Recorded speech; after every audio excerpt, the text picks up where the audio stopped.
What's going on, everybody? Welcome into the Zander Krause Show today. A little special edition of the show after some technical issues earlier in the day. I want to give a shout out to Big Sills, Dan Silly, at the start of the show today before I get into the content. That's why I'm live today, because Big Sills is having some issues. The fires are raging out in California again, and it's really close to him. So they've shut off all the power in the nearby area. So for anybody saying go to a library or any of those things, he can't do any of that. So Big Sills is hunkering down, and hopefully those fires don't reach the house. But I'm going to give you a preview of the game today here on the Zander Krause Show. I'll talk about Eagles Commanders. We'll talk about the quarterback matchup, Jalen Hurts, Jaden Daniels. All right, that's a big one coming into this game. We'll talk about the defenses. We'll talk about the injury report. We got a little update on the injury report today. Not great. No Dallas Goedert. No Cam Jurgens for the second straight day of practice. Now, I expect them to play this weekend. But 2 straight days, those are guys that you didn't really hear much about coming into the week. Like A.J. Brown, if he was resting, you would know that, and it would be obvious as to why, and you would expect him to play. He did that last week. But so we'll get into all of that. And then at the end of the show today, I will take some people on, and you guys can join me if you'd like. And I'd like to bring some of you guys on. What's up, Cody K? Good to see you, man. What happened to that membership, brother? The gifted, you expired, Cody K. I got your email, brother. I'm working on it for you. So what's going on, everybody? Akbar, what's up, Akbar? Crowley, Kakoa, one of my favorite names in the chat. Kakoa Kiowawa. I love that name. Philly Dom, what's up, brother? I'm securing your XL, all right? Appreciate you, Don. CJ, what's up, bro? Good to see you guys in here. Appreciate everybody. So if you're watching the show now, I appreciate it. Akbar, what's up, man? Hit that like button for me. Let's get up, man. Let's get those likes up. We got to keep the juice high on the channel, even with no Big Sills. Like I said earlier, I am no Big Sills, and I will not profess to be a Big Sills. He is one of one. Okay. Yeah, nobody's memberships are showing, Wayne the Pain. What's up, man? I'm not sure. Maybe you were a gifted, Wayne. But I will not profess to be Big Sills. I'm not like Big Sills. He is one of one when it comes to talent and doing a sports talk show, but we will kick it around. I'll take some comments from you guys. Any super chats that come in, we will do. We will hit all of that. So if you're new to the channel, don't forget to hit that subscribe button, hit that like button, share your thoughts below. I try and show love and everybody in the chat and read some comments before if I can. So I'll do that ASAP. All right. Look at Philly Don already complaining to me. Philly Don won a jersey 5 days ago, and he's crying about it. Philly Don, come on. Don't be like that, please. Oh, goodness. That's the worst. I got 40 people I'm sending giveaways to, and 32 of them have gotten them. Be patient, brother. I'll get your giveaway. I'll get it. All right. I get everybody's. Please, for the love of Pete. All right. Let's get into this game. All right. There's a couple things I'm looking at in this game, and we've talked about a lot of them. But I do want to give you, just a breakdown of the game. It's a 3 p.m. Eastern game. All right, Sunday. Right now, the weather looks pretty good. The weather looks like it's going to be around 38 at kickoff. All right, so for those thinking it's going to be a weather matchup, I don't really see it. All right, I don't really see it. I know maybe it could be an impact on Jaden. He's a Southern kid and, played at LSU, obviously, so in Arizona State. So maybe potentially, it's cold for him, but there's no snow. There's, the wind might be all right. Crowley, I'm working on getting John. So 3 p.m. Eastern this Sunday should be around 38 to 40 degrees at kickoff.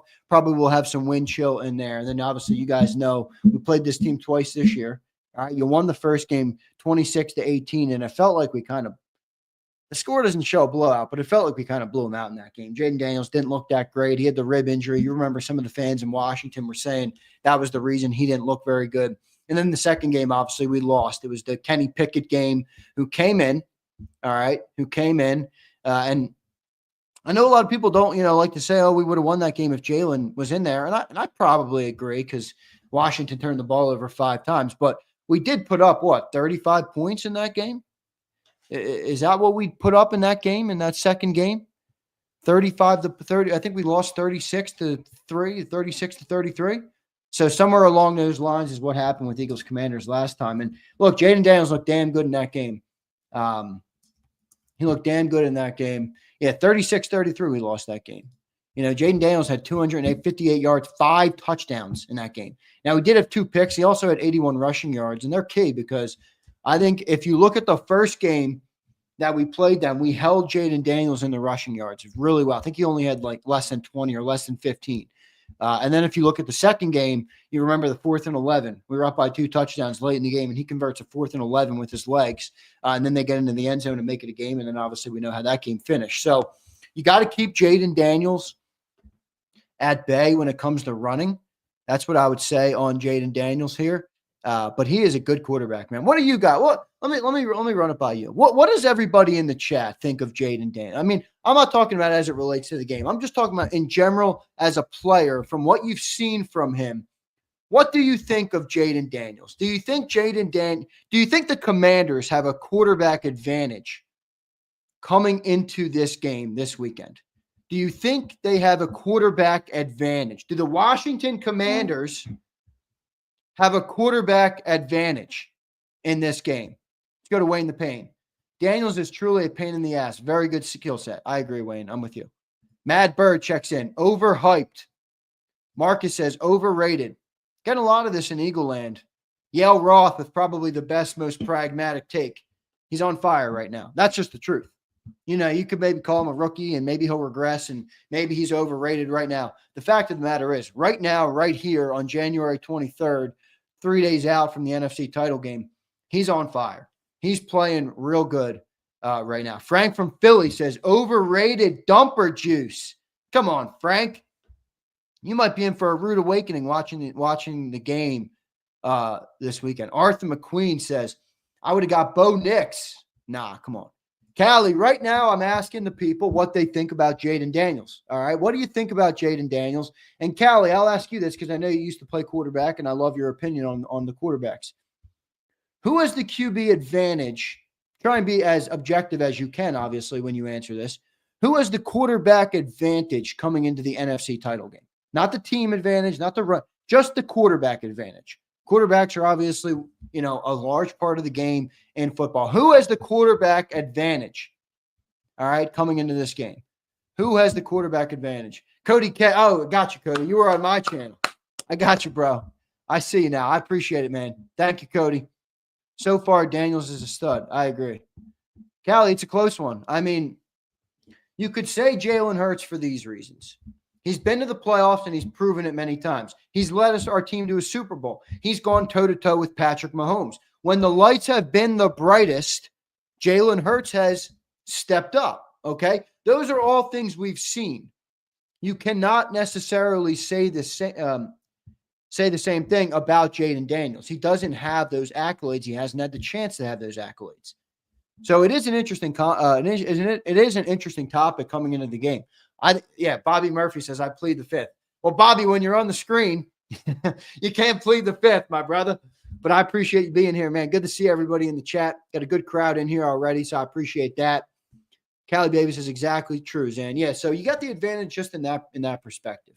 You know, where we've seen Jalen come into games, high-pressure moments, high-pressure scenarios, big games, and he's delivered the goods, you know, and you can't take that from him as a player.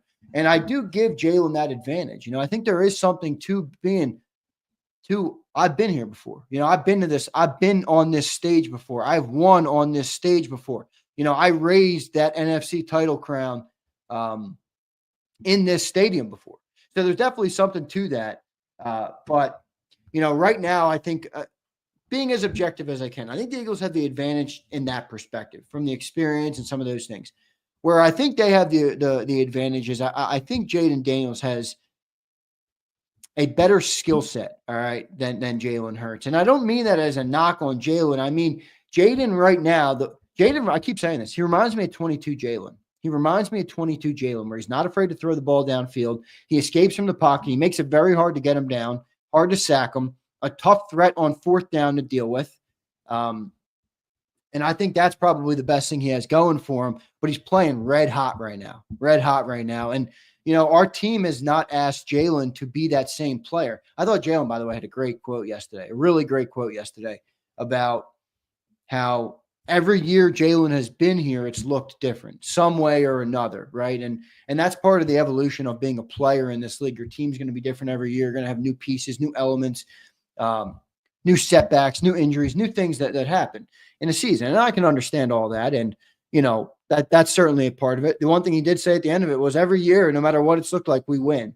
And I do love that about Jalen, that's the number one thing he keeps a priority. But that's not the question. The question is who's got the quarterback advantage coming into the game. And I do think that's the Commanders coming into this game simply because of what they're asking him to do. All right, what they're asking him to do. Let's go to a couple comments. Bob Brown checks in. Bob, good to see you. Zander, ignorance is bliss. Jaden rises to the occasion, but the NFC Championship game is different. He does, Bob. But again, Bob, and I don't disagree with that, but that's hope. That is hope, Bob, what you just said, okay?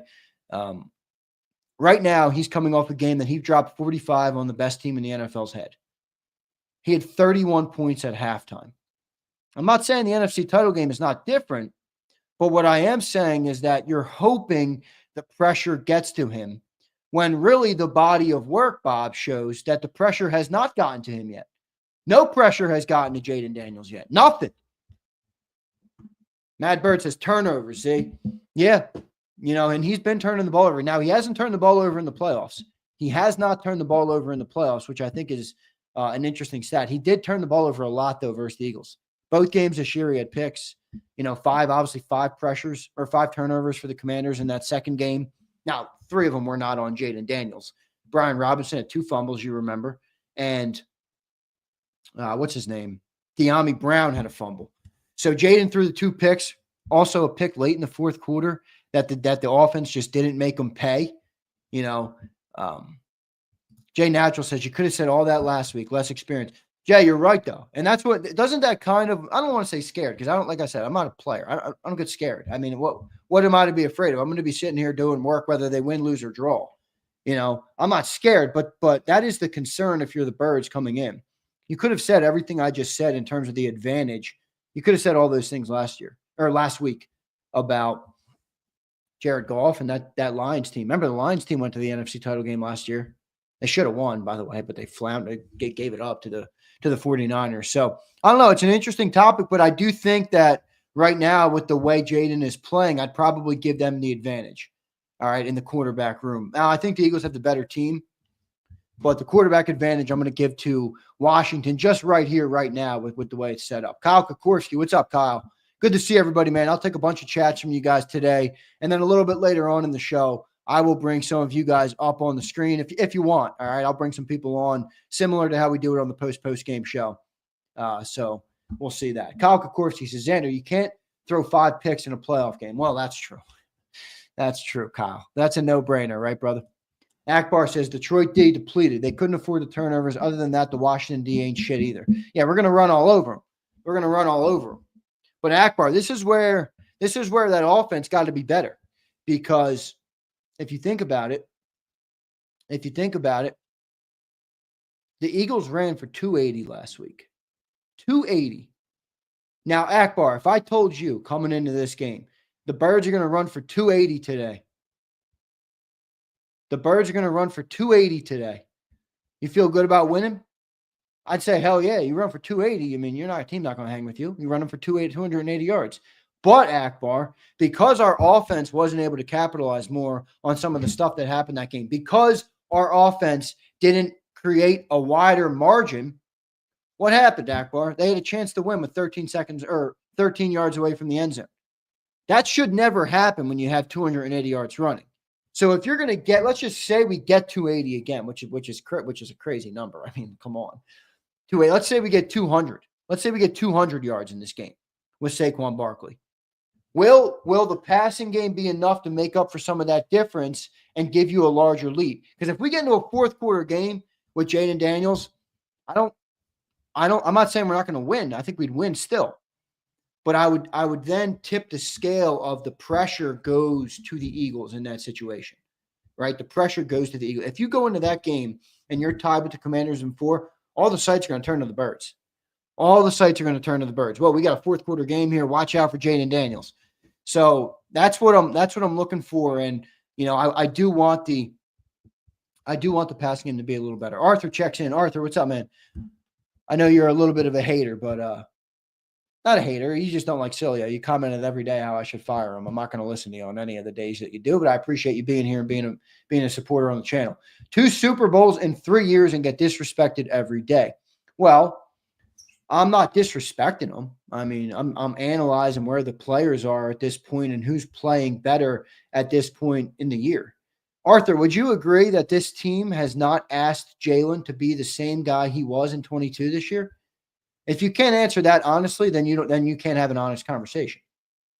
They're not asking Jalen Hurts to be the same guy this year that they did in 2022. They're not. They're not asking him that. Now, it's great we've made it to 2 Super Bowls. I'm not saying that that's not great. That's crazy. That's crazy successful, no doubt. There's no doubt about that. But Jalen Hurts and Jaden Daniels have a different look coming in here. Dakota Warren checks in. Jared Goff blew that game. Not happening this week. We're winning, big bro. I can feel it. I feel it too, Dakota. I feel it too, Dakota. By the way, I ordered out your JAKIB merch, so you should be getting that. Hopefully that comes in soon. All right, Brian Pumper. I don't think it's close, Zander. I see the Commandos winning 35-22. Now, Pump, you also had the Rams blowing them out, all right? So I'm not buying into it yet. Ryan, what's up, Ryan? Good to see you, my man. Saquon's over-under on rush yards is set at 130. Pretty sure that's the highest ever. Insane. Yeah, it is. I saw that. It's the highest number ever set for an over-under on a rushing yard for a running back in a playoff game. I believe that's what the stat was. I mean, that's how good this guy is. Again, I'm not knocking Jalen, but, where's the guy who I was just talking to? Arthur was his name? Arthur doesn't want to answer me. Arthur, that over-under that they're giving you on Saquon tells you all you need to know about who the engine of this football team is. Yeah. Callie, I'm with you. He has to pick it up. Everybody knows that. Look, the funniest part about it is fans will tell you he doesn't have to, but Jalen Hurts will tell you, or Kellen Moore and Nick Sirianni, who spoke with John McMullen, both on the record and off the record this week, will tell you they want to be better. They want to get better at it. Look, Callie, and you get this because you played. Cal, you could have 5 touchdowns and no picks, a perfect passer rating, and throw for 350. And for any player or any person out there who desires and has a sight set on greatness, they'll go back to the locker room and say, damn, I could have done this better. Damn, I let that play go. Damn, I should have done this here. That's life. That's why I don't understand people who don't want to talk about how to get better, who don't want to talk about how to get better. Galen will tell you he wants to be better. Come on, man. Coloco, what's up, good dude? I appreciate the super chat, man. All super chats today, all right, will be for Big Sills, in honor of Big Sills. So thank you. I know Daniels is good. He might be the next big thing, but he's not going to the link as a rook and winning. I'm sorry, ain't happening. Birds by 20. Book it.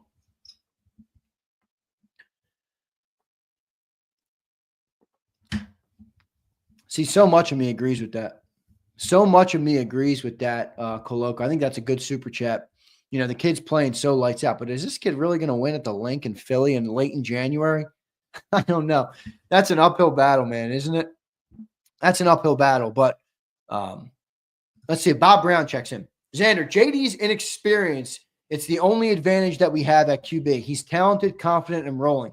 If we can't ding JD for his inexperience, then we shouldn't credit JH for his experience. Boy, Bob, that's about the best rebuttal you could have given me on what I told you. Well done, Bob. Because, a lot of the things I said that was the advantage for Jalen was that he's been here and he's shined in these moments and he's, the pressure hasn't gotten to him. But you're right. If I'm not going to give Jaden if I'm not going to knock Jaden, then you're right. I can't really give Jalen the credit, but I'm still going to go against your line of thinking just in the area of what I know from Hurts is this. I know that Jalen's not going to drop a stinker. I've never seen him drop a stinker in a big game. I've never in my life. Now, maybe you'll go all the way back to his college career and say he dropped a stinker at Alabama, and that's why they sat him at halftime. Maybe. Maybe you could buy that, and that's when they benched him for Tua. But are we really going to compare Jalen Hurts to 7 years ago, Jalen Hurts?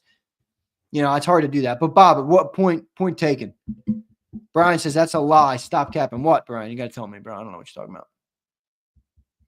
JB, love the Kango rack. Appreciate you, Jay. Thank you, man.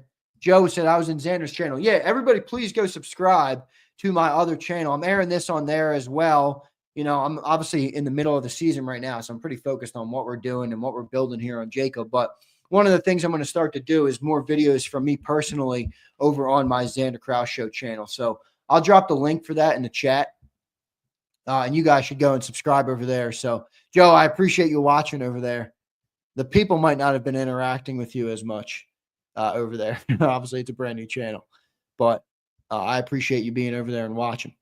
Here we go. I'll drop this link in the chat. So you guys go subscribe over there if you enjoy the content and you want to show me some love. I appreciate that. I appreciate that. No rush if you don't want to. No worries if you don't want to. There we go. All right, subscribe to that channel here. Let's go to Joe Whip. I'm going to go to all my uncles, all right? That Wayne, that's why. There you go. Joe Whip says, Zander, no doubt Daniels is more talented, but experience does matter. As for pressure, it didn't get the turnip golf for Pumpkin Darnold until it did. It's very true. That's very true. You know, here's the only pushback on that. And by the way, I agree with your whole comment, Joe. Good, well done by you. And I appreciated the great email you sent me earlier today. That was a hell of a picture. With Goff and with Darnold, you've kind of seen him turn to a pumpkin before, right? You haven't seen that from Jaden yet. You haven't seen that from Jaden yet. So with Darnold, you waited for it. You waited for it. You almost knew it was going to come, and then it came. And then it came. With Jaden, you're kind of hoping that it's going to happen. We're not hoping, but you're assuming it might happen, but it hasn't happened to him yet. Let's go. We got some good comments in here. Keep them coming, everybody. I'll be going to the comments all day today. And I'll bring some of you guys on the show a little bit later on today as well. Excuse me. And I have another good topic for you guys as well. Dream Green says, Zander, did you see what the Commanders DC said about Jalen running? I did. And I have a different take than all of Philadelphia, it appears. Who cares? Dream Green, isn't that football? Isn't it like you think Jalen Hurts doesn't know what that DC said? And I'll pull up the quote so everybody knows exactly what I'm talking about. So the Washington Commanders DC spoke today. All right. The Washington Commanders DC spoke today. Joe Witt is his name. And he says, we're going to treat Jalen like a running back and we're going to hit him that way. Now, the full context of the quote was if Jalen's going to run or they're going to call quarterback runs, we're going to hit him like a running back. And my take would be, well, why is everybody upset with that comment? Wait a second. We're Eagles fans. If Jaden Daniels wants to run on us, Dream Green, what are you going to do? You're not going to hit him? You're not going to hit him like a running back? It's football, man. Jalen knows this. Jalen is a smart guy. Jalen knows this stuff. I mean, if you think Jalen heard that and said, oh, wow, that's news to me, I better be careful, you got another thing coming. He knows every time he takes off, he has to protect himself. Now, I think he could do a better job at protecting himself, but that's football. That's football. Dream Green, I was happy to hear it. I think it's a message to the league about the nonsense calls the refs make. Maybe. Dor Gunner checks in. Didn't Jalen suck in Tampa in last season's playoff? Yeah, he did. That's fair. Remember that awful safety he took in that game? Oh, my God. That was brutal. That game was brutal. Yeah, that was a tough game to watch, man. That was a tough game to watch. Anton says, Anton, what's up, my man? The optimistic Aussie is in the building. Good to see you. Big Z, that's good they struggle against the run. They can't even hit Saquon. Please try. Yeah, well, quarterback's a little different. I hear you, though. I get what you're saying. They're an awful run defense. No doubt. No doubt. Curtis checks in. Curtis, good to see you in here, man. Zander, the offense will look like it has the last two games. This game will come down to how the defense plays. They score over 30 again and we lose. You know, Curtis, I think you're pretty spot on with that. Yeah, I think you're pretty spot on with that. All right, I just got an update, by the way, from John McMullen. John McMullen and I are going to do a quick football 24/7 tonight.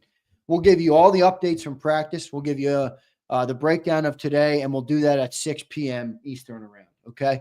So John's working hard. You can see John's working hard. He wakes up, does Birds 365, 8 to 10. Right when Birds 365 ends, he gets in the car, drives down to Lincoln Financial Field, NovaCare Complex, wherever the Eagles are hosting the interviews and stuff.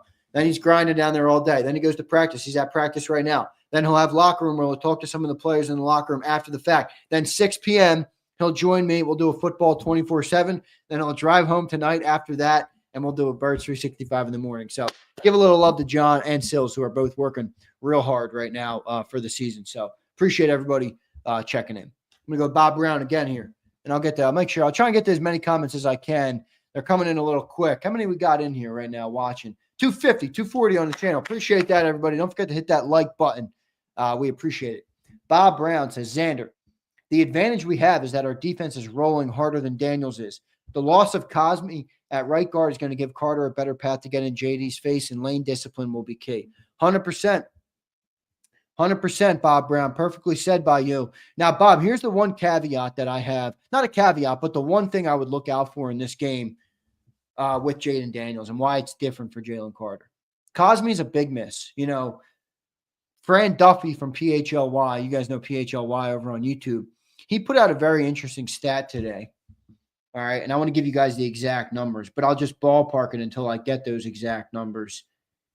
When Cosme left the game last week, okay, I have it here. Give me a second, and I'll pull it up. Here we go. Here it is. The pressure rate allowed by the Commanders last week with Sam Cosme in the game was 17.6%. The pressure rate allowed once Sam Cosme left the game was 45%. That's a near triple increase of pressure. Triple the increase of pressure when Cosme left. Now, that's all great. But, Bob, doesn't Jaden Daniels, Bob, give you kind of the impression that you got from early Jalen, just in the sense that if somebody gets home, not only are they going to have to get by the offensive line, but tackling Jalen Hurts is a problem. It's hard to do. And that's where, you know, last week we had Matthew Stafford. Sorry, you can hear me, right? I just unplugged my mic. No, you're good. Last week we had Matthew Stafford. So Jalen Carter was wreaking up pressure on the interior, and Matthew Stafford, who stands there in the middle of the pocket like a duck, like a statue, was thrown off his spot all game. Late in the game, he knocked Jalen Carter, knocked him off his spot. He missed the throw on 4th down. He got the sack on 3rd down, missed the guy streaking across the middle. With Jaden Daniels, I don't worry, but I think it's a factor. He could just, boom, sidestep, and he's faster than Carter. So he's going to go off to the races and get to the outside. In fact, I would expect a lot of Jaden Daniels rolling out to the right. I would expect a lot of Jaden Daniels rolling out to the right in this game and trying to make plays. And if their offensive coordinator is smart, he would be game planning for that to give him outlets to throw on the right side of the field. You know, because I do think Jalen Carter has the ability to wreck this game, but pressure is not going to be enough on this quarterback. I'm telling you, this is one of those QBs that you got to get home. You got to get home. Now, if he's throwing from the pocket and you got pressure, that's different. You know how that goes. You can impact the throw just like we did with Stafford last week. But if he's escaping outside the pocket, you want to get home. Tony Allen, what's up, man? Good to see you in here. He says, Tony Allen, or Big Z, can you please unblock my account? My original account is banned. Might have been the previous regime, brother. Well, what was the account called? What was the account? We don't block anybody unless you're trying to use JAKIB as a platform to air dumb shit. You got different football take. You don't agree with us. We don't care. That's all good. Got plenty of people who don't like us. Funny comment there by Tony Allen. Let's go to Brian Waddington. What's up, Brian? I think if we can contain Daniels, we win. As long as he doesn't run on us, we will be fine. His passing is good, but he does not scare me with our secondary. 5 touchdowns, Brian, last game. 5 touchdowns we gave up. Jalen Hurts doesn't play defense.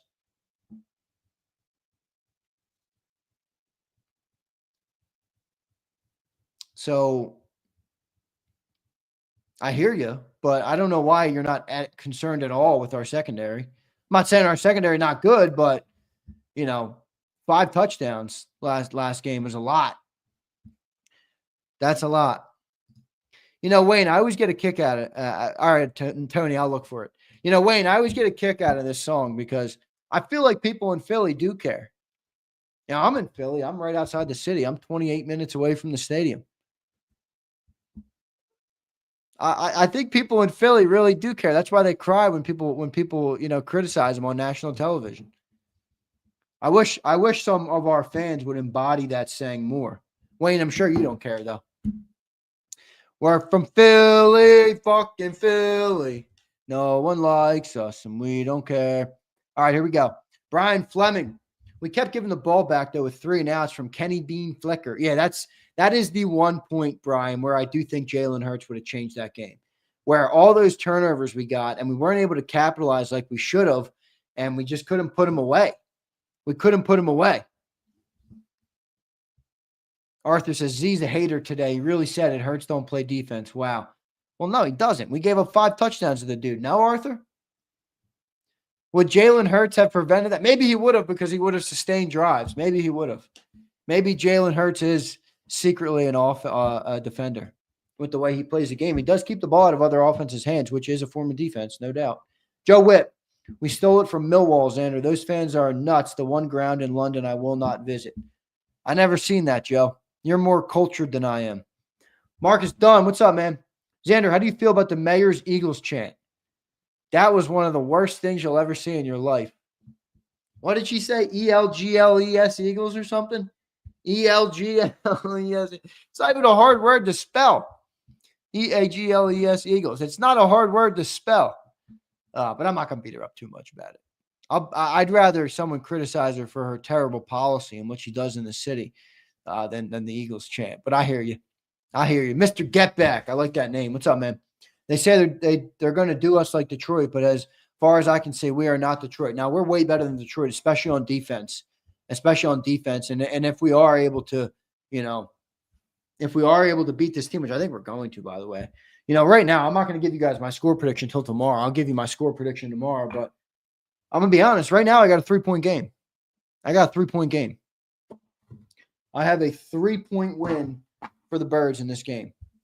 Now, here's the other part. Here's the other caveat, the other tough part about this game with picking a 3-point game.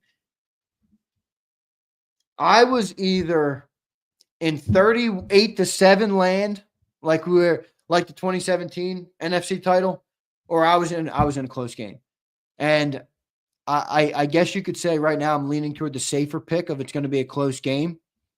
But I don't think it's going to be in the middle. I think we're either going to blow this team out or it's going to be a close game. And if it's a close game, we're going to see how it goes.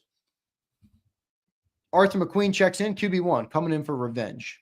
We'll see.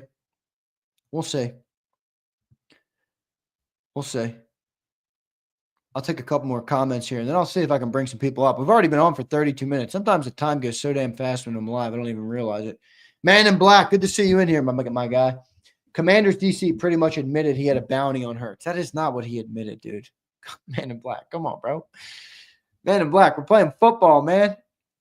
You want to watch two-hand touch, go over to the local rec center, sign up in the men's league, and play some two-hand touch. If Jalen Hurts is going to leave the pocket and run, they're going to hit him. That's not breaking news.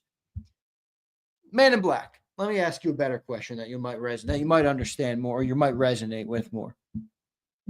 If Jaden Daniels runs and he's running up the field in the middle, what do you want the Eagles defense to do? Poke him? Pull his flag off his jersey? What do you want him to fuck him up? Hit him. It's football. Knock him the fuck out. That's what I'd say. Hit him. Yeah, hit him hard, Mr. Guy. Hit him. Fucking make him never want to leave that pocket again. That would be my mentality as a player. And a defensive coordinator, Joe Whitt, I mean, that's his mentality too. So I didn't take it like that at all. Kimbos, what's up? Stay safe, Sills. Kimbos, that's cool. You appreciate that. Thank you so much. Let's get to a couple other supers. Brian Pumper checks in. JD5 is a virtuoso. Jaden Houdini is inevitable. The guy moves like an illusionist on the field. We can't hit him. Buddy is a blur. We need a miracle. Well, I will agree with you just in the sense that it does seem like he moves it. Brian, it seems like he's so elusive and he almost makes it look so damn easy. Like you remember back in that playoff game, 4th and 2, Detroit Lions. Now, to be fair, I think it was Terrion Arnold who bit and didn't read the play correctly. But, Jaden Daniels just scoots outside. It almost felt like he was jogging and he picked up the first down. And he showing him the ball like he's teasing him. He's a hard guy to get down. There's no doubt about that. There's no doubt about that. Somebody said, good question, Pat. Where's Pat's question? Man in Black again. What's up, man? Pat, post your question again, the one that Wayne was talking about. I'll read that. Man in Black says, watch the first game against the Commanders. Luvu aims just for the head. I don't care about hitting him, but intentionally helmet hitting. Well, Man in Black, listen, I think there's two different debates here, okay? Not debates, but two different conversations here that are both fair. One conversation is Frankie Luvu a dirty player? The answer to that's probably yes. The other aspect of that same conversation is what he does legal? Probably not. Is he a shitty player? Is he a head case? Whatever. Yeah, probably all true. The other factor is, and this has a much bigger meaning on the game, is he's a game-changing player.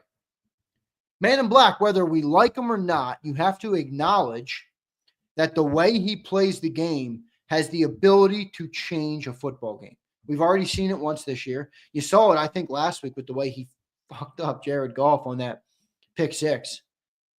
He just literally ruined Jared Goff on that play. So he's a game-changing player. I'm not saying he's not 30. I'm just saying I don't care, because if he was on your team, you would like it. And now Slager, I don't agree. He says, F that. See, dirty is dirty. There's no excuse for it. Slager, it's football. This is a violent game, man. It's a violent game. And if you're coming into an NFC title game with the mentality that you want to cry about someone being dirty, then that's you're already on the defensive. You're already on the defensive. You're putting yourself at a disadvantage. If I'm the Eagles, I'm going in saying, fuck you, Frankie Luvu. Bring it on. I'm going to fuck you up harder than you're going to F us up. That's what I would say. That would be my better approach to handling Frankie Luvu. Again, two conversations, Slager. Is he dirty? Yes. Is he a game-changing player? 100%. 100% because of the way he plays. 100% a game-changing player. That's not even talking about his skill set. I think he's a talented player. He's a good player. I'm talking about he changes the game with the way he plays. Slager follows up. How happy are you going to be when Carter gets tossed for a dirty hit? Well, no, but Slager, don't you think part of what makes Jalen Carter good is his meanness and his FU attitude, that I'm coming for you every single play and I'm inevitable? You're going to have to stop me every play. I think you're sleeping a little bit, Slager, on the mentality it takes to be great. The mentality it takes to play in a physical game and thrive and succeed in a physical atmosphere. You don't go into a physical game whimpering like a dog, man. You're going to get bullied and kicked out. You got to meet the moment. Rashid Mixon. What's up, Rashid? Didn't we play this team to be cute, 2X, win the first and was up 21-0 before Hurts went out of the game? Why I see a lot of scared comments of this team quarterback. Rashid, I don't think it's scared. I think it's just, respect for the opponent at this point. It's the NFC title game. You really think we're going to roll right into the Super Bowl? I don't know. Look, I'm not scared of them, but the kid's certainly playing good. They're certainly playing good right now. They did just knock off the best team in the NFC, right? Man in Black says, that's false, Zander, because if helmet-to-helmet hurts again and we lose, Hurts is out, then you would complain. But Man in Black, again, you're missing my point. Yes, I would complain and say the player's dirty. I've already agreed with you on that premise. But then, Man in Black, would you have to agree with me? I might not like Frankie Luvu. He might have gotten thrown out of the game for all I know, but he certainly changed the game. He certainly changed. We lost Jalen Hurts. We lost. Frankie Luvu changed the game. That's what I mean, Man in Black. I'm not arguing about whether he's dirty or not. I don't care about that. That has no impact on me. I care about his impact on the game, and right now he has a big impact on the game. Des Morgan checks in. Des, what's up, man? Biggest what if this game is if Cam Jurgens plays or not. If he's out, we lose. If he's in, we win. Des, he's going to play. I think he's going to play, Des. I know he's not out there at practice today. I'll get a bigger update on this from John McMullen. When we join, he's going to join around 6 p.m. So we'll talk to John around 6 p.m. Looking forward to talking to John. and seeing what he has to say coming into this game. So that should be pretty good. That should be pretty good. See what Johnny Mac has to say. Flexing and Steppin says, they can't stop us, man. No doubt. No doubt about that. All right, here we go. I'm going to send out the link. Does anybody want to join the show, or should I just keep rambling? Does anybody want to join the show today? You let me know, and I'll bring some people up. I got a couple other things I'm going to ramble about, too, before I do that. But I do want to see if anybody's looking to join. All right, Bob, I'll bring you up.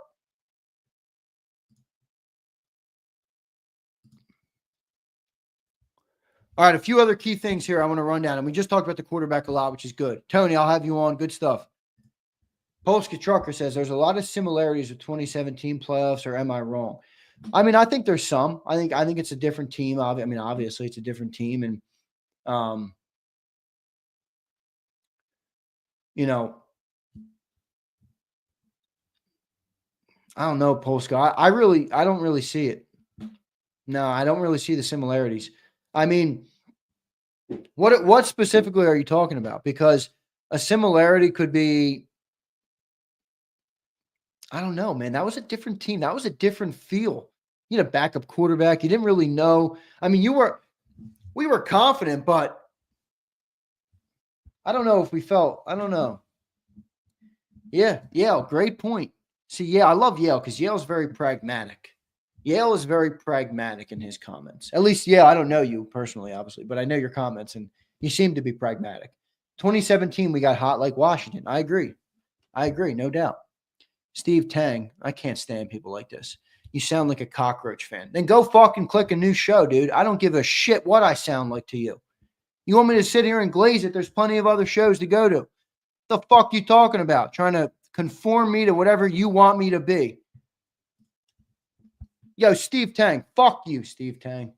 Devontae says, as someone that's from the DMV area and works around Commanders fans, I've never seen them talk so much trash, but it's time for the battle of I-95.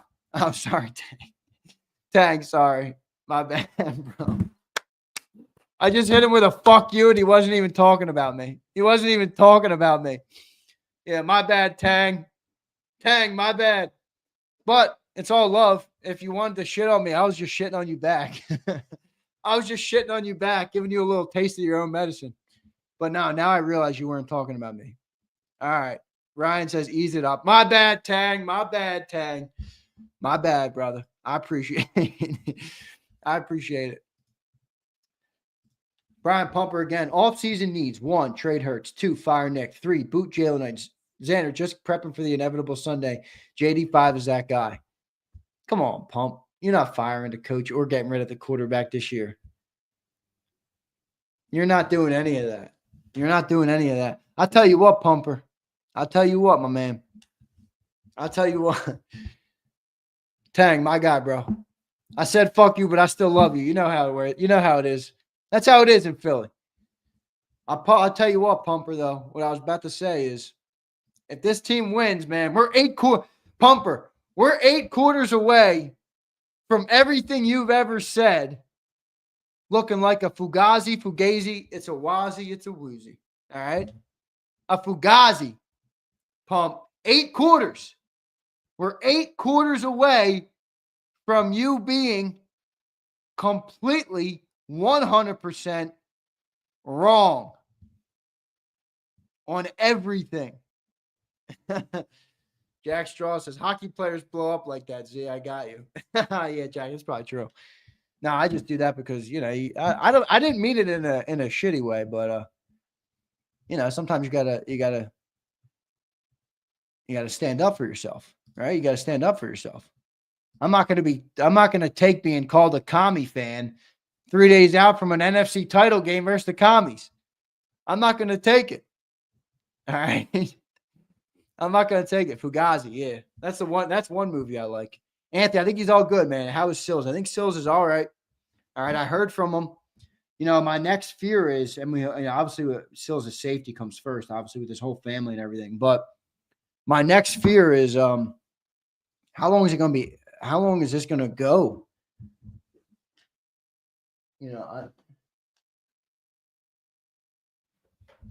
We'll see. Stephen Paparo, what's up, Stephen? Good to see you, man. Buckhalter says, yeah, the FU go somewhere else wasn't meant to be meant. No, it was meant to be meant, Buckhalter. If he was talking shit and calling me a commie fan, I was going to say, get the fuck out of here and go somewhere else. He was talking to Pumper. He wasn't talking to Big Z. So now it wasn't meant like that. Flexing and Steppen says, me, Sills, and Pumper did our job this season as it worked.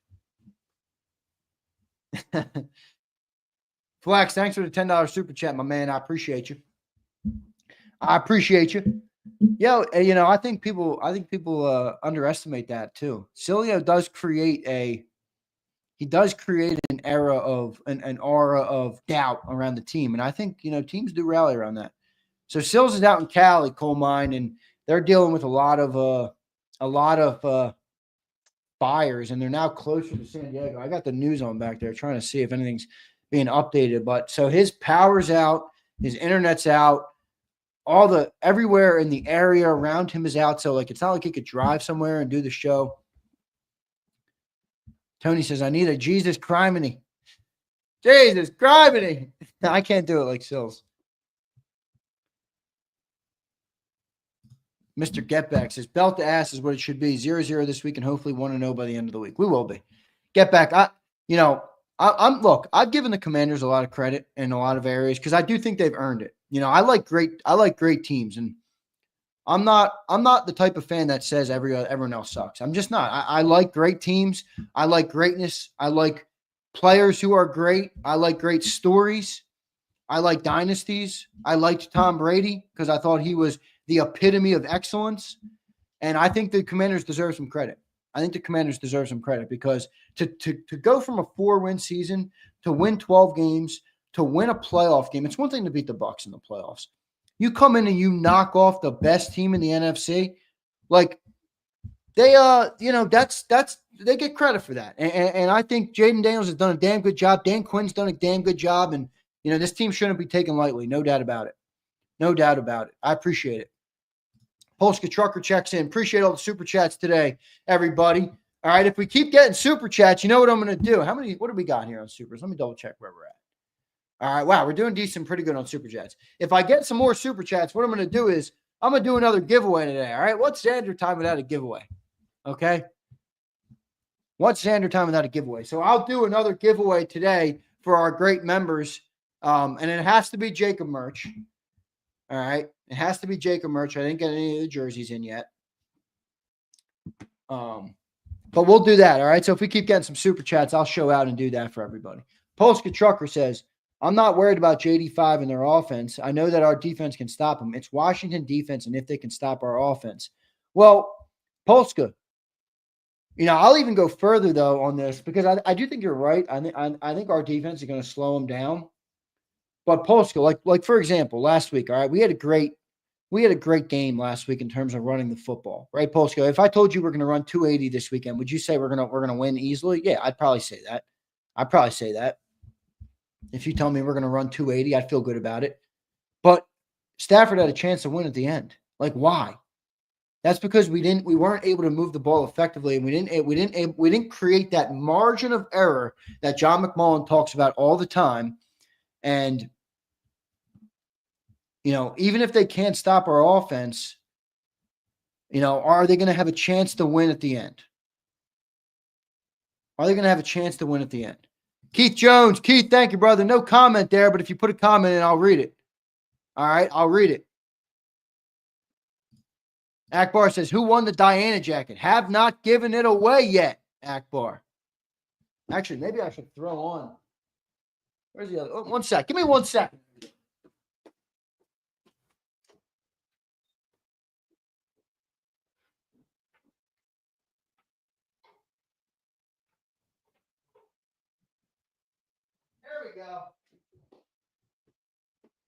Here we go. These jackets are sick.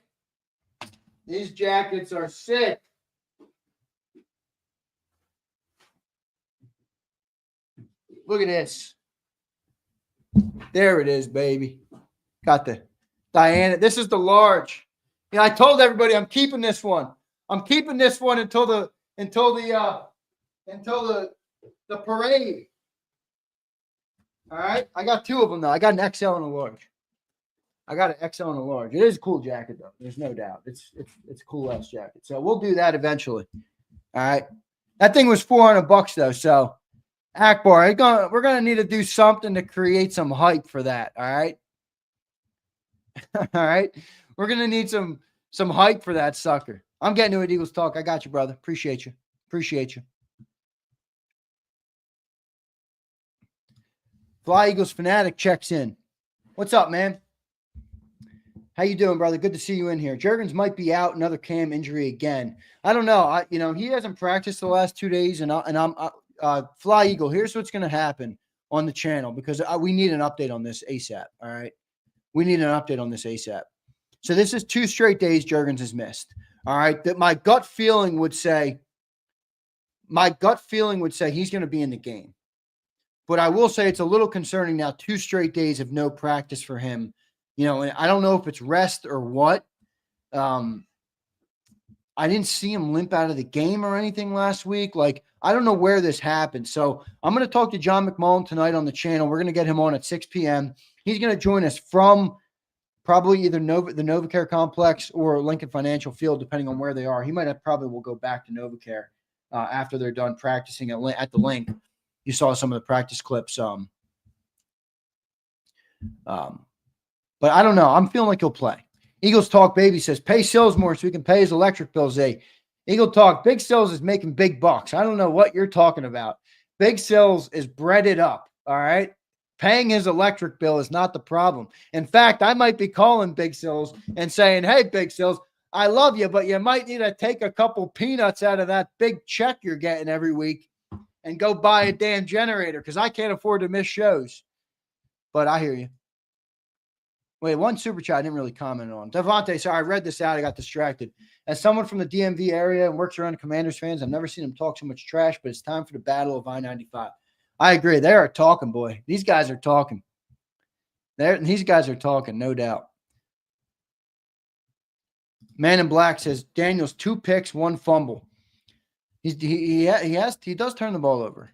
Let's look up how many turnovers Jaden Daniels has this year. All right. 9 picks this year. Let me see how many fumbles he's lost this year. Where are the fumbles? 3 fumbles? No, that was Did he have 3 fumbles last game in versus or not last game versus Tampa? Oh no, that was the first game. So 3 there, 4, 5. So he's got 14 turnovers on the year. No turnovers yet in the playoffs. I think you're hoping for that, but that's fine. Keith, if you put it, like I said, if you put a chat in, I'll pull it up. Did you put one? I'll look for it, Keith. I appreciate you, Keith. Flexen says, send that jacket my way, Z. All right, Flex. Brian Pumper says, Zander, I like greatness, and I see that in JD5. They always bring up intangibles when it comes to Hurts. The guy has the personality of a banana peel. Nah, I like Jalen's personality. I like it. It's in fact, I've always liked it. I've always liked the way, sometimes I think he comes off, and I don't think he is this, but sometimes I think he comes off this way. I think he comes off maybe a little arrogant at times, but I have no issue with that because I think you got to have a little arrogance in life to me. I always say remain humble, but, playing versus grown professionals out there, you got to have a little bit of aura, a little bit of arrogance about you that says, I don't care how good you are, I'm good too. I don't agree that he doesn't have a personality. I think he's got a good personality. I think he's, look, Pumper, he comes from the Jalen Hurts School of Media. All right. The first thing Nick Saban, or not the Jalen Hurts School of Media, the Nick Saban School of Media, excuse me.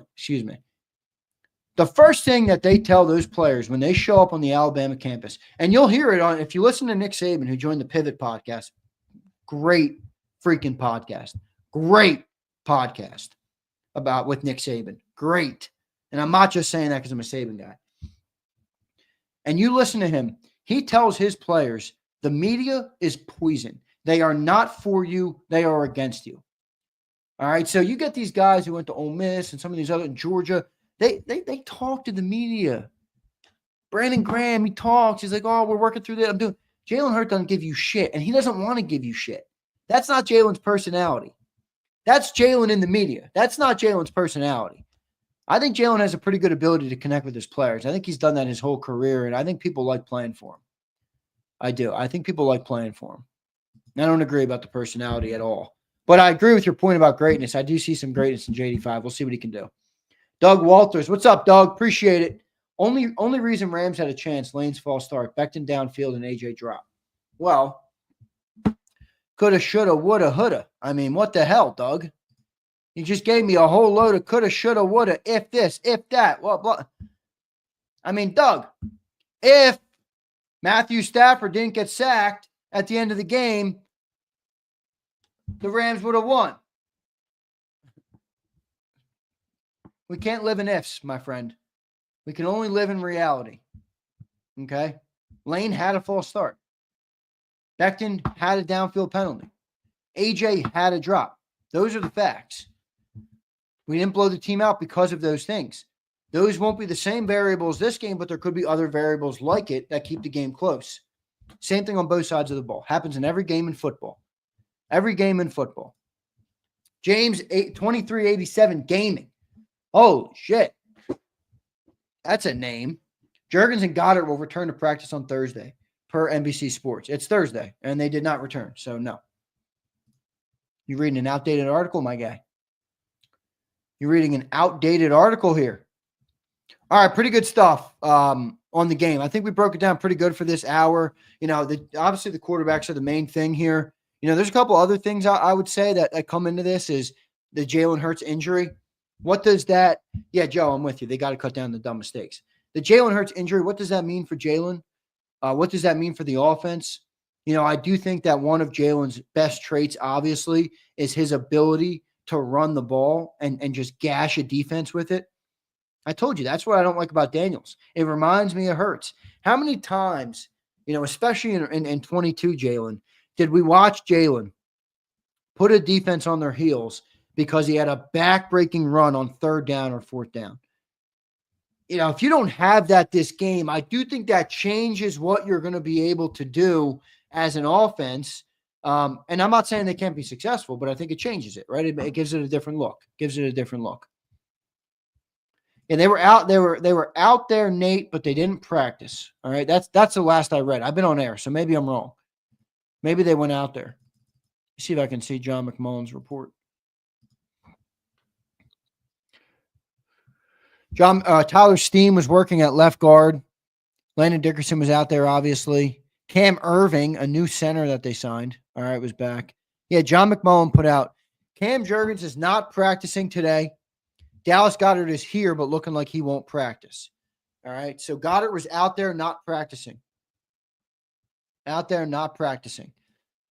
I think they're going to play. That's my gut feeling right now. Again, I'm not a doctor. I don't know. More the extent of the injury, what it is. My gut feeling is that they're going to play. All right, that's how I feel. Was Juergens practicing?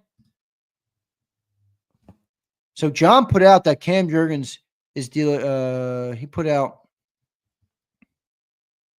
No, Cam didn't practice. Landon Dickerson took snaps at center today. So I don't think Cam Juergens practiced today. Again, I'm on the air, so if you guys know, help me out. I'll take it. All right, Flex, send it to me on Twitter. I'll look for it. All right. Monroe, that would never happen. All right. Monroe says Zander Krause, MD. No. I could barely make it through high school, my dude. I was a smart cat, but I didn't like school. I did not like school. I scored out great on my SATs and my ACTs and stuff, but damn, the whole school thing, I couldn't have it, man. I couldn't have it. Devin, I'm going to do that soon, man, like probably 5 minutes, 10 minutes. I'm just making sure I give all the updates on the game. What do you guys think? Let me ask the chat. What do you guys think about Jalen Hurts' injury? All right, what do you think that's going to make the offense look like? Does that change the offense at all? Does it give you any concern? Do you feel fine about that? Do you think it's more of a Pittsburgh game plan? What do you think about Jalen Hurts being banged up in this game? What do you think about Jalen Hurts being banged up? Monroe, appreciate you, man. Thank you. Marcus says Hurts is fine. Marcus, he might be, man. Might start just running good. Might just be, We might get Jalen Perk again. By the way, we haven't talked about that on the show at all because, John doesn't care about stuff like that. But, bro, Jalen Hurts in those interviews, dude, that was hilarious, man. He's like, I used to get played Madden and turn the snow all the way up. I'm like, yo, Jalen is perked out. He just started rambling. That was some funny ass stuff. That was really funny.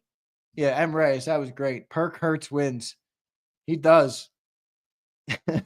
He was loopy, I'm telling you. Yeah, Ryan, I just tried to explain this to Pumper. Perk Hurts is his true personality. He hides. I don't know if it's his true personality, but he's not what he is in the media. He's not what he is in the media.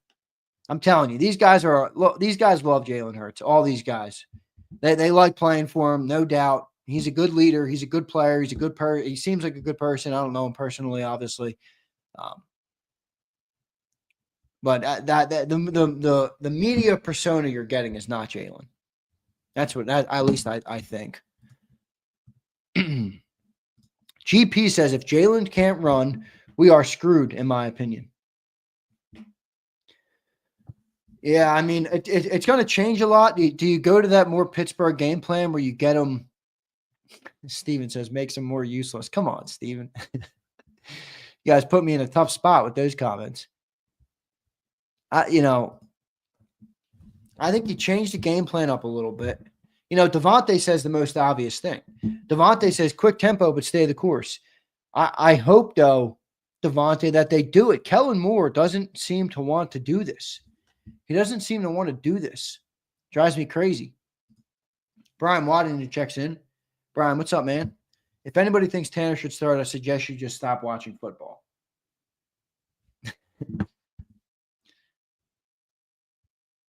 This chat's better. This chat's the best. We got the best chat on YouTube, brother. We got the best chat on YouTube. Let me make sure. Did I get everybody's super chats, by the way? I did. How many super chats did we get up to? All right, not bad. We did decent on super chats. I'll do a giveaway.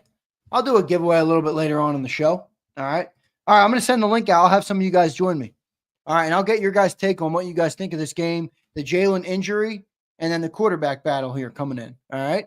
That's what I want to keep it based around. And if you guys, I'd like you guys to ask me a question too here. So that's more traditional old school calling, right? Where you call in and you ask Coloco, you're on my personal channel. Yeah, is there anybody over there, Coloco? 5 people in there? 5 people over there, Coloco. Paul Hervichin. Paul, what's up, man? I just need sustained drives. I agree. No doubt. Brian, I'm already starting to think that this is the best. Look, Brian, I saw a stat. He's up to like 2,600 all-purpose yards or something, yards from scrimmage. So that's catching and receiving and run and rushing. He's less than 400 yards away from being the first ever 3,000-yard player in NFL history. Now, that includes playoffs.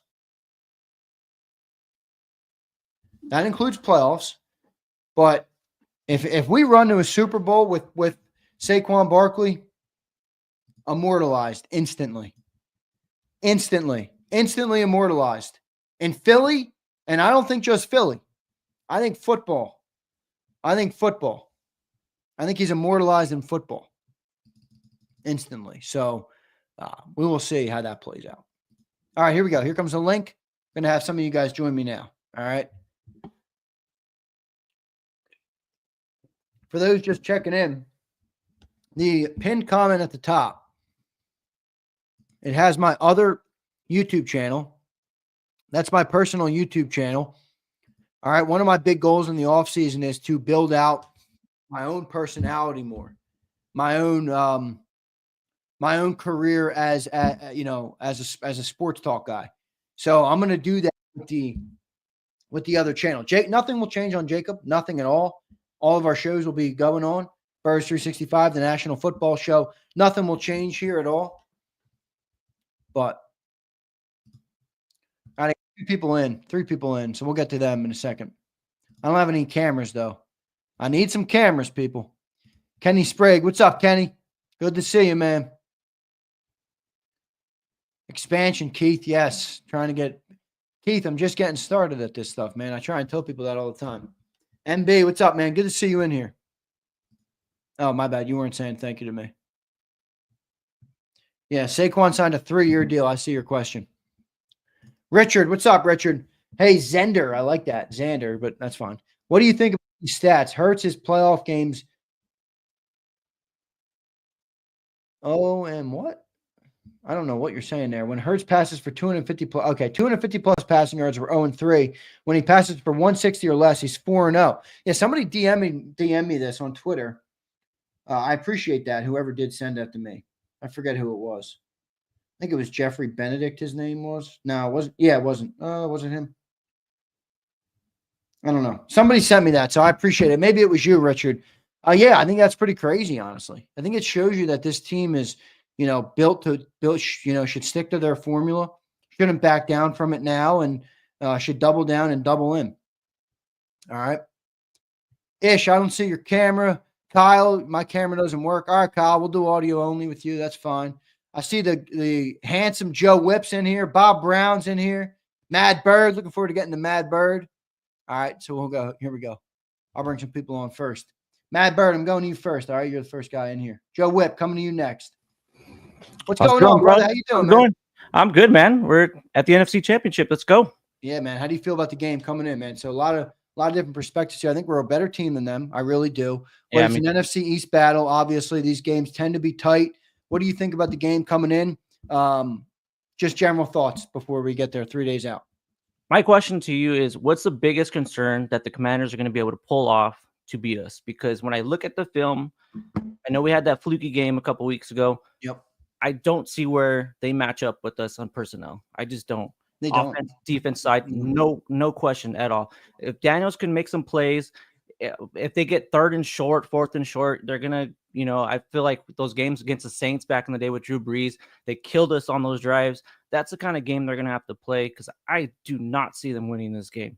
That's not being biased or being just wanting the Birds to go to Super Bowl. I'm nervous, Yeah, I hear you. You're trying to be objective about it because, look, you're right. If you look at these rosters, Matt Bird, I don't think that the Commanders come close in many areas. But here's where I'll give them, and the reason I started the show with is with the topic that I did, which was what quarterback, do you feel like it right now gives you the advantage is who was the better team in the Super Bowl in 22? We were. Who won the game? The better quarterback, obviously Patrick Mahomes and the Chiefs. So they have that weird factor. And just to answer your question, how could they do it? That's how they do it. I don't see another way they do it unless Jaden Daniels pulls out another 4-touchdown performance or 5-touchdown performance and has a lot of magic. And maybe I guess the other answer to that would be if Jalen is so banged up that he can't run at all, what does that do for our offense? What's the offense look like with that? And I'm not as worried about that. I have a feeling Jalen's going to pop a perk and like he did last week and just start running wild. I don't know. Those would be my two answers to that. But I'm with you. I'm more with you that I feel really good about everything. What do you think about the injury, about the Jalen Hurts injury? It concerns me. But I think hopefully it gets Kellen Moore to be a little more quicker with the play calling. Right. Maybe I don't know if we can do and hurry up with Jalen being a little bit more on the slow side, but him getting the ball out quick. I mean, like I said, personnel-wise, I don't think they can keep up. If you can get AJ on a quick slant, I mean, he can try and jump the route, but I don't really see anything happening. Jalen holding the ball in that pocket, we're going to have a long day. We're going to have a long day. No doubt about it. I do feel pretty good. I mean, they got a good interior on their D-line with Jonathan Allen and Deron Payne, obviously good players there, but I just like our offensive line versus against anybody. Now, if it's another passing game, was the offensive line good last week in pass protection? I don't know. Hurts gave up 7 sacks. How many were on Hurts? How many were on the offensive line? You could see on tape, Mekhi Becton got burnt a couple of times in pass protection. I don't know. Maybe that becomes a factor because the interior of that line is good. Now you got Juergens a little bit banged up. I don't know. We'll see. That could become a factor, I think, as well. Yeah, no, I totally agree. I think it was both parts. I would say maybe half Jalen, half the O-line. It was, a little tic-tacky. But I don't know. I mean, where is your biggest concern? Is where do you think they're going to win? How can they win the game besides Jake Elliott maybe missing some field goals? I just think Jaden Daniels takes over. That's it. That's this entire game for me, is that this kid's had such an ability to overtake games and win game. I mean, dude, he dropped 30. They had 31 points on the board at halftime versus the Lions. Like, I know that was a shitty defense, but you don't just score 31 points on shitty defenses in the NFL in the playoff. You don't do that. Like, I don't want to hear that shit. This guy was playing good. So that's it. That's where I am with this game. I think we're better than them in every area. But I do think that they have a better quarterback, or at least a quarterback that's being asked to do more right now that is taking advantage of that opportunity. Whereas Jalen is, doesn't have to do as much in this offense. And I think that's kind of a product of what they've asked him to do. But I do think he'll take over, and that would be the only way. But I really feel good about it. Where's your score prediction at? I'm thinking we're going to win by about, I want to say at least a 2-possession game, but not a big 2-possession. I'm talking about like maybe 9. Maybe a late score. We can seal the deal with Barkley. But I mean, I got to give Commanders credit for their season. I mean, they believe in themselves. Believe it or not, they're going to bring all that they can for this game. So, hopefully the Birds are ready to go. I think they will be. I know they hear everything in the media, and I mean everything in the media, and they want to prove it to everybody that they can go out and win this thing. No doubt about it, man. I appreciate you doing it today, brother. Good stuff as always. And I'll talk to you again soon down the line. All right, brother? All right, Zander. Good to see you. Hope you're doing well. Good to see you. Yeah, you too, man. Great to see you again. There's Mad Bird, my guy. Great supporter of the channel. One of our great people here on JAKIB Sports. So Mad Bird, thank you, brother. Great stuff from you. Let's keep rolling here. I'm going to go to some other people. Anybody in the chat wants to join, I put the link in there. It's the StreamYard link. All right, I'll keep posting it out if you want to join. I'm hoping to get some more of you guys on here, so we'll do that. Let's go to Joe Whipp now, joining me here on the show. Joe, what's up, man? How you feeling? I'm feeling great. How you feeling, Zander? I'm good, man. I'm feeling pretty good coming into this game. Joe, how do you see it right now, 3 days out, Eagles Commanders NFC title game? Well, first of all, my wife is back there, and she wondered what's wrong with your eyesight. Saying handsome. Oh, you're a handsome guy. Come on. Come on. Well, I'll tell you what. I've had 2 dreams the last 2 nights about this game, and both dreams the score was 31-14 Eagles. All right, so your prediction is good. So I'm picking the Eagles. You said come in with a question. So my question to you is, what did Jalen Hurts do to Pumper to get him so I don't know negative about Pumper? I don't know what Pumper. Pumper, do you have a response to Joe Whipp? Pumper has become famous here on JAKIB Sports, though. Yeah, I know. He's unbelievable. He's the next Shakespeare I put in there. I tell you what, you do got to give him credit. He comes up with some good stuff. He does come up with some creative stuff. That he does. So about the game, I think Hurts is actually going to be fine. He was practicing today. I'm sure John will be able to say what he saw of him on the field. But the vibes I'm getting is I don't think he's going to have a problem. I'm more concerned about Cam Jurgens and Dallas Goedert, because I think Goedert, if from the Rams game, Goedert is very, very important in the run game. Right. I mean, he was some of his blocks were springing Saquon, and frankly, Calcaterra couldn't block my cat. So I don't. He's a nice receiver, but man, oh man, God Almighty, he can't block worth a damn. No, he can't. You're right. So that's an issue. I think Dickerson would be fine at center. I mean, they drafted him to be a center. Yeah, that's who was running reps today at practice, Dickerson. Yeah. And Steen, I think Steen's played very well this year when he's been in the game. But that's quite a change in the offensive line. That's going to cause some problems in communication. And so hopefully Jurgens plays. I think that's if he's out, that could be a problem. No doubt about it. What do you think about the quarterbacks coming into this one, Joe? Where are you on Jaden Daniels? You've obviously seen a lot of football in your life, been an Eagles fan for a long time. I think this kid's special. People have been giving me a hard time. They don't like to hear me say that. Obviously, we're an Eagles network. I think the kid is special. What do you think about Jaden Daniels? I agree 100%. There's no question he's got a better arm than Hurts does. Yeah. He's more elusive than Hurts is. Hurts is a more powerful runner, but Daniels can change direction. I mean, Hurts he's lost a little bit of that. I can remember that New Orleans game a few years ago, in 2020, was it the year he came in for when they benched Wentz and they played New Orleans, and he he put a move on Cam Jordan that he put his foot in the ground and changed direction. Yep, I remember that play like it was yesterday. Got to the outside and the touchdown, man. That was I don't think he can do that. I don't think he's capable of doing that anymore. I think he's lost that. So there's no question. But I keep hearing these people about. I think the Eagles are playing it just right. If I'm the Eagles coaching staff, I'm going after Daniels. Yeah, that's what I'm saying, Joe. I'm going to match that intensity. I'm going to put him out. I'm going to take him out, and I'm going to take Luvu out too. Because Luvu cheap shot at Hurts the last time. He cheap shot at Goff. I mean, he pulled a Hugh Douglas on Jim Miller. That hit on Goff, though. On him. He should have been. I can't believe they didn't call a penalty on that. He blew him up, though, Joe. No, he hit him right in the head. Oh, my God. He cremated that guy. Fucking destroyed him. That was wild. Good hit. I agree with you. I'd go after those guys. Look what happened with Purdy when they took him out. I mean, that wasn't a dirty hit, but they took him out. And if Daniels is going to run around, same thing that's true for Hurts. If Daniels is going to run around, treat him like a runner and nail him.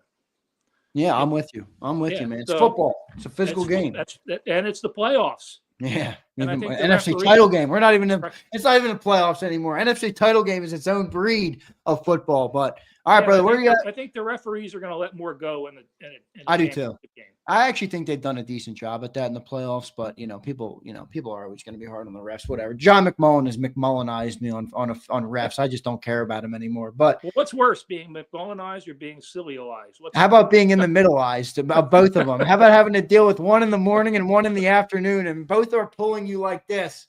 I would say that, but no. That's why you get the big bucks, Zander. Yeah, that's true, man. That's why they're both making them. Well, maybe I can make the big bucks one of these days, and these two knuckleheads. Oh, you will. The channel's growing. Yes, it is. And it's thanks to everybody. Yeah, I appreciate it. All right, Joe, good stuff. You already gave your prediction, but just your final thoughts on the game here. Should be a good one. I just hope I don't have to have the AMTs on standby. I hope it's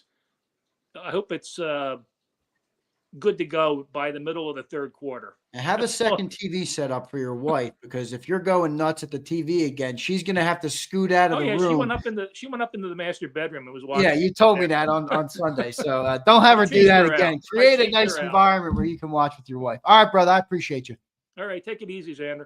Thank you, Joe. There's Joe Whip here in the chat. Appreciate Joe Whip for joining on the show. I love when he joins us. Get my uncles on. All right, let's get Bob, my next uncle. Uncle 1 and Uncle 2. All right, here we go. Bob Brown coming in. There he is.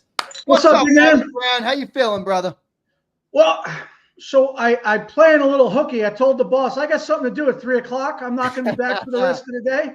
So I figured I have a cold beer and we would talk about the Philadelphia Eagles. All right, let's do it. What's on your mind? Top of mind 3 days out from the NFC title game. So a couple things. As I said, look, this kid, Jaden Daniels, he's a talent. He's playing with house money. He doesn't seem to be afraid. He doesn't seem to shrink from everything. I do think the NFC Championship game at the Link is going to be slightly different than he's used to. Okay. You've got a lot of players on that Washington team that have never sniffed a Super Bowl. And I think rear ends are going to start to tighten a little bit. Okay. Jalen has been there before. They know what it's like. I love the fact that we're home. But if Jalen can't run at least 90%, that's going to be a problem. Yeah. I don't trust that Moore will put a scheme together to get the ball out of Jalen's hands quickly. Okay? He can't run. He can't. So if he can't run, then dropping him back 7 and letting him scramble doesn't do anything. So we have to utilize the slant. We have to try to find a screen game somehow, try to utilize crossing patterns with a tight end. And then it comes down to, will Jalen pull the trigger on those quick hits? Because sometimes he double clutches it and he doesn't let it go. Right. So you're as you know, you're kind of caught. Like it's like hockey. Okay. Can he just let the wrist shot go at a moment's notice? Can he just snap that thing? Now you were in the net, right? So that's the worst thing is, can he bring that shot from anywhere? Where's it coming from? Jalen needs to be able to 2 and 3 step, quick, get it out of the hand, fast pace, up tempo. And we've been saying it all year. The best thing for our defense is to keep the other offense on the bench so they are rested, so they can turn it loose when they're out there.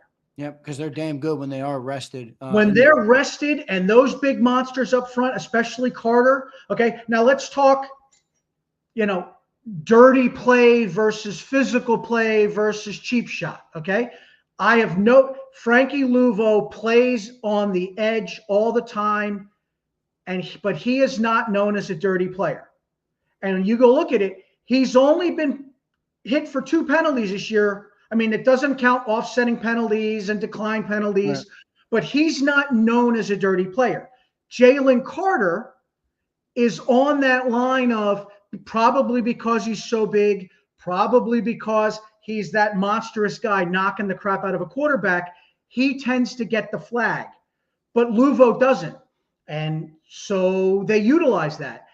Now, anybody in Philly that has a problem with a guy like Frankie Luvo that will take that shot probably is a McNabb era and forward type of Eagle fan, because having watched Reggie White and Jerome Brown and listening to Cilio, you live in the gray area. Right. Okay. You're the hockey guy. When you're in the corner, if you're not throwing elbows, if you're not that's part of the game. Right. You're done. You're done if you don't. If you don't rise up and meet that physicality, you're done. Because if you don't, everybody else is doing it. Right.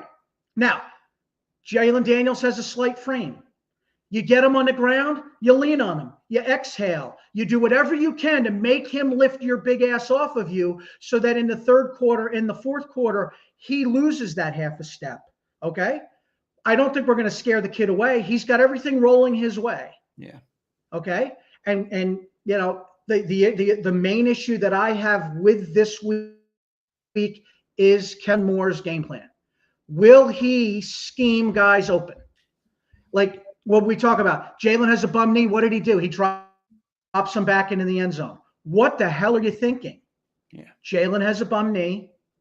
Get it out quickly. Okay. Now Jalen comes out this week and runs and he's 100%. If he's 100%, we should take care of this team on our home field in the NFC Championship game.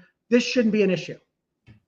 But if he's not healthy, and if we don't call a game that puts Jalen in a position, and on Pumpers, I can hear him right now. He's bum juice. That's Akbar. He's bump juice. We have to do this to make Jalen better. Jalen's coming off an injury, and he doesn't have the arm talent to stand and deliver from the pocket. So we need to get it out quick. I mean, we're the better team. And that's fortunate. This is where you give Howie credit, right? We don't have to run our offense through our quarterback, right? You run for 280 yards. If that was the number you threw out earlier, right? We run for 280. That's what we did last 280. We win that game as long as that 280 is 5 and 6 yard averages. If it's 280 and he's averaging 47 yards because he broke 2, then we don't have the time of possession. We need to have the time of possession. Consistent, slow, ugly, cold weather football in Philadelphia. We should take care of this team. Okay. Now we have to deal with this team for the next 10 years. Oh God, don't remind me of that. I just want to be here right now because they got all that cap space, and this young quarterback is on a rookie deal as a rookie. Ugh. And we have a defense and we have linebackers. Even though our linebackers are playing great, we need more linebackers that can play in space because you're going to be chasing number 5 around for a while. You're going to need guys that are sure tackling and guys that can cover a tight end because you're going to need your safety and your slot to come up and take away the run. So that's been my focus in the off time, is looking at the draft going linebackers, safeties, who can cover, what are we going to do? But we've got the better team. We've got the better quarterback when he's healthy. The only thing that this kid does better, well, a couple things he does better, and I'm not taking a shot at him, but he makes the players around him better because he has the ability to truly be dual threat where he can throw and he can run. Jalen, when he's running, he does a great job. And he can mix it up and he can do that fast break offense. That's great. But right now, Kellen Moore seems to just want to run a scheme that keeps Jalen safe. Don't turn the ball over. We'll win it with defense. And I love that. Don't get me wrong. I love it. 9-0 if he doesn't turn the ball over. Right. Well, and again, I put this in the chat when Cilio once before was ranting. If Jalen was making $35 million a year instead of $50 million, Cilio would have nothing to say. He's balancing the $50 million price tag with the production. If he was making $35 million, he wouldn't. I don't know. I don't know if that's true, Bob. And I'll tell you why. Because you got $60 million in receivers, Bob. You think you're getting the most out of those guys? Oh, you're absolutely not getting the most out of them. Even with the $35 million quarterback. Who's the $35 million quarterback right now? Baker Mayfield? Yeah. Oh, okay. Well, he got the most out of those guys. Yeah. Oh, look, don't get me wrong. And this goes back to what you and I were talking about earlier. We gave more credit for finding a system that works for Jalen after the break. Right? After the break, we came to a running.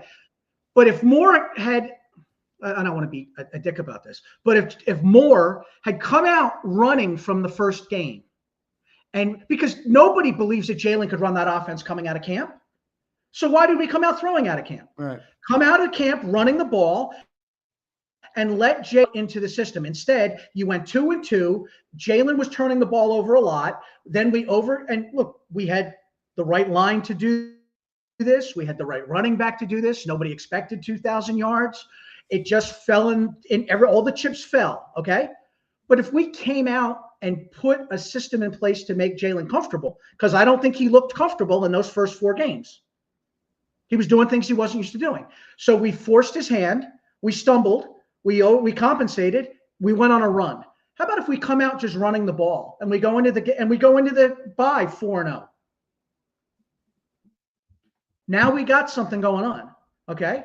And anyway, anybody listening, if you sell Generac generators, I'm sure that Zander will do some sort of sponsorship thing where you install the generator and they will plug your product for the next year or two. As long as the bill can stay up. Who's got a Generac? You got a Generac? Oh, I have the solar on the roof now, and the Generac is coming because down here in Florida, as you know, when hurricanes come, there's nothing worse than having solar on your roof and still not having power. Yeah. The Generac is cheaper than the power cells that go on the back of the house. You mind asking? So you mind if I ask you what kind of money that Generac ran you? Ballpark? The Generac is going to be, again, we're due propane. It was $24,000. That's a steep price to pay for me right now. $24,000. But I can run the whole house. The whole house runs. I got solar on the roof, and when it flips off, it just runs on propane with natural gas propane. We're good to go. Yeah, right. That's nice. And you just store propane. Yeah. Bury the tank, 250-gallon tank.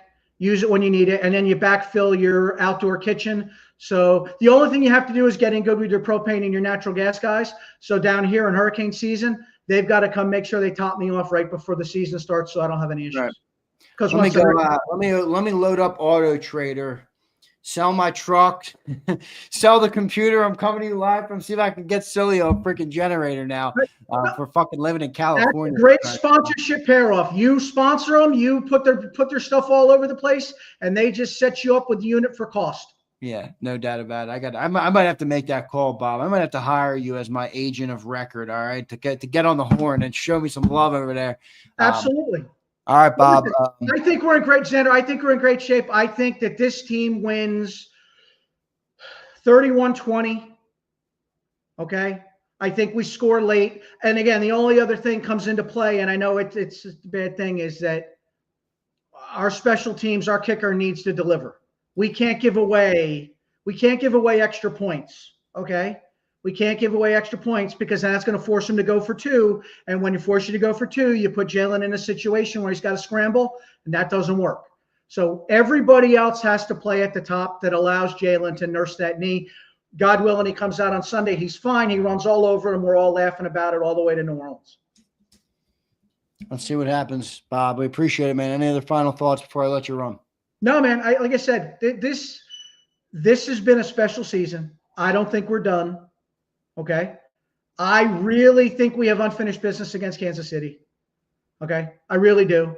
Plus, I don't really want to play Buffalo and having to listen to Cilio all year talk about Josh Allen. So, I freaking want. Wait a second. You took the wrong take there. No. What if we beat Josh Allen in the Super Bowl? Oh, don't get me wrong. No, No, hold on a second. Will be in shambles.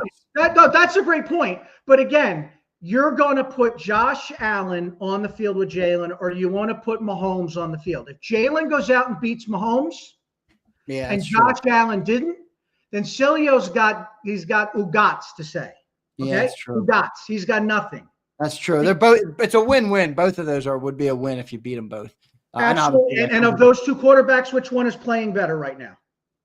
Josh Allen. Josh Allen. So let me take Kansas City. Let me stop the three-peat. And then it shuts everything up because we beat the best quarterback in this game. We took the Super Bowl, and we're looking to pick number 32 in the draft. We'll see what happens, Bob. I appreciate it, man. It's going to be good. Hopefully I'll talk to you on the post-game show just 3 or 4 days from now. All right, brother? Count on it, brother. Have a great day. You too, man. There's Bob Brown joining me. Enjoy that beer, by the way, Bob. Bob living it up good over there, man. Bobby Brown living it up good over there. He enjoyed the inauguration this week, I bet. Right, Bob? All right, good stuff. All right, here we go. Kyle, I'm coming to you. I know you said you only got a couple minutes. And then Devin, you're next. All right, my guy? Coming to you next, Devin. There he is. I see him. All right, let me get Kyle because he's got to run. Kyle, I don't have your camera. I know you said it doesn't work out, but how you feeling, brother? Do I got you? Good. You hear me? I can hear you, man. You sound good. What do you think of this game coming in? Eagles, Commanders. I feel more confident in this game because last game, let's be honest, the refs were on the payroll. Where? For the Eagles and the Commanders, it was the same judge that every time we lose, it's the same judge that was on. I don't know, man. I don't get into the ref shit. Everybody's got bad refs, bro. It's just the league thing. But I'm going to be honest, when I see Jalen Carter, I know Sills says his potential is to be Jerome Brown. I see the potential in him. He could be someone like Joe Green. That's pretty good comp. How are you feeling about the Jalen Hurts injury? At this point, he's going to get injured sometime throughout the year with him running. Wow. But I'm more tired of Dallas Goedert. At this point, we might as well just trade him because he keeps getting injured. He's never on the field. It's just the same old. I can count on Jalen being out there, but I can never count on Dallas Goedert being out there. Yeah, we'll see what happens. Kyle, who are you in the chat, by the way? The people want to know who you are. Do you have a name in the chat? Do you chat a lot? What's going on? Yeah, that's my name right there, Kyle Kokorski. Oh, you're Kokorski. All right, I got you. I didn't know who you were. Yeah. I know Kokorski. I didn't know who you were, Kyle, because it just says Kyle, so we got a bunch of Kyles. Yeah. But, all right, Kyle, good stuff, man. You feel pretty good about the win here or what? I think this game, I know we're going to count on Saquon to get this game, but I think some tell me I just got a gut feeling that Smitty's going to catch this ball this time for the touchdown. That's a pretty good gut feeling because he doesn't drop many, Kyle. Because if you think about it, he caught that ball, we would have won that game. Yeah, no, we definitely would have. It would have sealed the game. We probably would have won by a lot. I'm not going to lie. It's been a long ride. I've been watching this show since Sills joined the channel. Since 21. Yeah. What do you have to say about that? Do you have anything to say about that, or are you just telling me? I would say it's been I might not always agree with his taste, but I keep coming back for the show. All right, Kyle. I appreciate you, man. Thank you for doing it today, man. Be safe at work. I know you said you're heading to work. Thank you, brother. Body bag incoming. Let's go. Good stuff, man. Good stuff, Kyle Kokorski. Kyle, thank you, brother. I didn't know it was you at first. I'm like, who the hell is this? Who the hell is this? I got me. Ish, I got you. Ish, you ready? I'm coming to Anton. I got Devin. Devin's next, then I'm coming to Ish, all right? Devin, here we go, brother. There he is. What's up, my man? How you doing? How we doing? Good, man. Great to have you on the show, man. Good to put a face to a name. One of our great supporters. Yes, sir. How you doing, brother? How you feeling I'm about this? good. I'm playing some video games with the homies. Just getting back off of work. Nice. I like the JAKIB hat, bro. Looks good. Yes, sir. It's the work hat. It's getting a little dirty. I got to get that gray one. I like that one. The second you you put brother. that on, Yeah, what do you like, think about this game? You feel good about the NFC title game or what? I feel good. Screw the NFC title. We're going to the bowl. All right. Who do you We're like? going all the way. Who do you want to play? Buffalo. It's where I'm located right now. Oh, right. Wait, did you go to the game last weekend? I did. How was it? I mean, Crazy, I was right? expecting more with Jackson Allen, but you know, the noise in that stadium's awesome. It's not Philly noise because Philly's kind of got that dome, not a dome, but it's got the top. Buffalo's open, so it's not. It doesn't get as loud. I mean, the fans are loud, but the dome helps in Philly, I think, a ton. And I go up there with my Buffalo friends, and we're like, we say all the same thing. I mean, it's just louder in Philly. Yeah, no doubt about it. The Philly's one of the best home field advantages there is. What do you think about Jalen Hurts and the injury here? You think this changes the game plan? You think it has a big impact? I'm a little uneasy about it just because he's a runner. He's not a passer. That's just not Jalen's game. But yeah, right. With him not having a great leg right now, I mean, how is he going to be running like that? I mean, does it affect the tush push? That's big on their offense. They're 3rd and 8, or I mean, I'm stuttering. Freaking when they start off, they're almost 1st and 8. They get to the 2 yards, they can tush push. So it hurts them in that aspect. No, there's no doubt. I mean, you start every drive on 1st and 8, man. That's a whole different ball game. And Jalen definitely has that in the arsenal. All right, so you already said we're going to the bowl. What's your prediction for this game, Devin? It is going to be tight. I like the one guy's prediction. I heard him say 2 possession, but not a large 2 possession. I think he said 9. That was Mad Bird, yeah. I agree with that. Somewhere in that, I don't know, under 30s. I think it's going to be tight. It's not going to be a high ball game, but 28, I said within 9, but I'm going to go 28-21. All right. I like it, just something simple off the top of the head. I didn't think about that one too much. No, that's good. I think that's a pretty good score. You're right in my range, and I've been thinking about mine all week. So pretty good for on the fly. I appreciate you, brother. I hope Thanks for having me on the show, man. Good stuff. Keep it up, Big Z. Take care. Thanks, man. Appreciate it. Also, love the hat, man. Looks great on you. Damn right. Hold on before you go. You got I put the. Oh, hell yeah. Hell yeah. Damn right. There's nothing cool, the postcard. Damn right. Yeah. Thank you, Big Z. Thank you so much. See you, bro. Take care. Yeah, there's Devin Shanahan joining. Great stuff from Devin. He's out by Buffalo, man. Out by Buffalo. So great stuff there. Great stuff. Oh, Derek, I see you in the chat. Ish and then Anton, I'm getting you both. Let me just deal with this because I've been waiting to see Derek Elmore for a minute. Nate says, Zander, it's okay to laugh, bro. I'm not holding nothing in. Is Derek on here?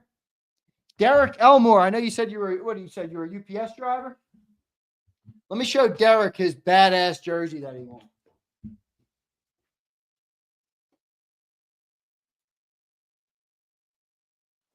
There he is. Derek. All right, Derek's got my email. Derek, check out your jersey, big guy. Congrats. Thanks for being a legend member, bro. It means a lot to me. Thanks for the support. All right. So this is the jersey you got. And it's Kelly green and black, Saquon Barkley. All right. So that's pretty good, man. If you email me, I'll send you it out. All right, brother? I'll send you it out. So thank you, man. I'll send you that jersey out. Let's go to Ish. Ish, you ready for me, brother? Here I come. Here comes Ish. There he is. What's up, Ish? How you doing, brother? What up? You won't believe it, but I'm from Michigan. Are you really? How is it? Yeah. It's cold. Yeah, real cold, right? It's ridiculous. Let's just say Buffalo. Loss? What's that? Are they mourning the loss out there or what? I'm not never been a Lions fan. No. How'd you become an Eagles fan? My dad, we used to live in Philly. My dad used to be a military man. Oh, so yeah. Love it, man. I was born in Philly. What's your name in the chat, by the way? I don't recognize you. Ish Julian Khan. Oh, okay. All right, cool. Thank you, man, for joining in. What do you think of this game coming up this weekend, brother? I think personally, my opinion, people are overthinking it too much. And the reason why I say that, I look at it this way: the Eagles have more experience. They're more experienced in this game. Yep. Okay? And I'm not taking nothing away from Jaden Daniels. He reminds me of Ben Roethlisberger when he had that run. You remember when he beat everybody, and then the Patriots came and exposed them. Yeah. And I got more faith than Vic Fangio. The thing about Vic Fangio, if you look in the past, remember when Goff was with LA and they were just like this hard team to beat? Nobody can figure out that offense. Vic Fangio had a week to study, Right. and he exposed Goff really bad, and then 2 years later they traded him. Yeah. So I think you can give Vic one time. You're not gonna get him double time. That's what I think. Yeah. You know. That's a good point, man. That's a good point by you. And Jaden did kind of shred them, earlier. So we'll see what ends up happening. How you feeling about Jalen Hurts and the knee injury? Because we talk about overthinking this game. That might be the one thing I do think is going to change the offensive approach. What do you think about the offense coming in with Jalen Hurts' knee injury? If I'm Kellen Moore, and your quarterbacks can't be mobile, be mobile enough, but he can get you a couple yards. I'll start doing what I did with Pittsburgh, because you see Pittsburgh stack the box up with Saquon. Yep. They and he couldn't really get no yardage. He only had 65 yards in that game. Okay, and you don't think look, this is a copycat league, Zander. You know it, and I know it. 100%. Like Big Sills says, you don't think everybody got tape on him? They're looking at the tape against Tampa Bay. What's his name? Coach Bowles did to him, how they contained him and everything. You don't think they're looking at it? So obviously they're going to be blitzing him. My only question is, if I'm Kellen Moore, they're going to stack the box regardless with Saquon. Why won't you use Saquon in motion? I mean, that gets them on their heels. And I don't really get too much about, Jalen Hurts' knee thing. Listen, if you look at that game against LA, when he did that bootleg and he threw it to Devontae, he jumped off of his left and landed back on it. So that doesn't concern me that much. He wouldn't be able to do that if his leg was that badly hurt. You know what I'm saying? Yeah, no, you're right. You're right. No doubt about it. I don't know, man. I'm giving a little bit more credit to Jaden Daniels though than you are. All right. I like what you said. I think what you said is good about Vic Fangio. Vic Fangio is proven, all right, and he's got a long history in this league. I think there's something about this kid, man. There's something about this kid right now that, and I'm not analyzing. People keep saying to me, he's a rookie. CJ Stroud came back to earth. I'm like, I'm not analyzing year 2. I'm analyzing where he is right now. And right now, he's playing like a dominant football player. And I think he has a chance to be an equalizer in this game. Now, I think you're right about Fangio, but we'll see how it plays out. Yeah, I mean, I'm not putting nothing against him, but I know that when he was in LSU, when Daniel used to get hit a lot, he used to fumble. Right. So you just got to hit him a couple of times. Look what happened to Stafford. He got in that snow, got hit a couple of times, and you can see when he used to hike it, when he got the ball, he always second guessed to throw it because, the Edelmans, people gonna say, oh, it's because of the weather. No, don't get me wrong, weather played a big factor, but it's football, man. You win by the trenches, and that's what the Eagles are built for. Yeah, no they're physical. They're physical. They're hungrier. And you don't think Devontae, AJ, and Saquon got a bitter taste in their mouth from dropping those 3 passes? They do. No, there's no doubt they do, man. All right, what's your prediction for the game, score-wise? I'll say I don't think Washington score more than 17. Whoa. So, yep, more than 17 points. Wow. I give it 29-17.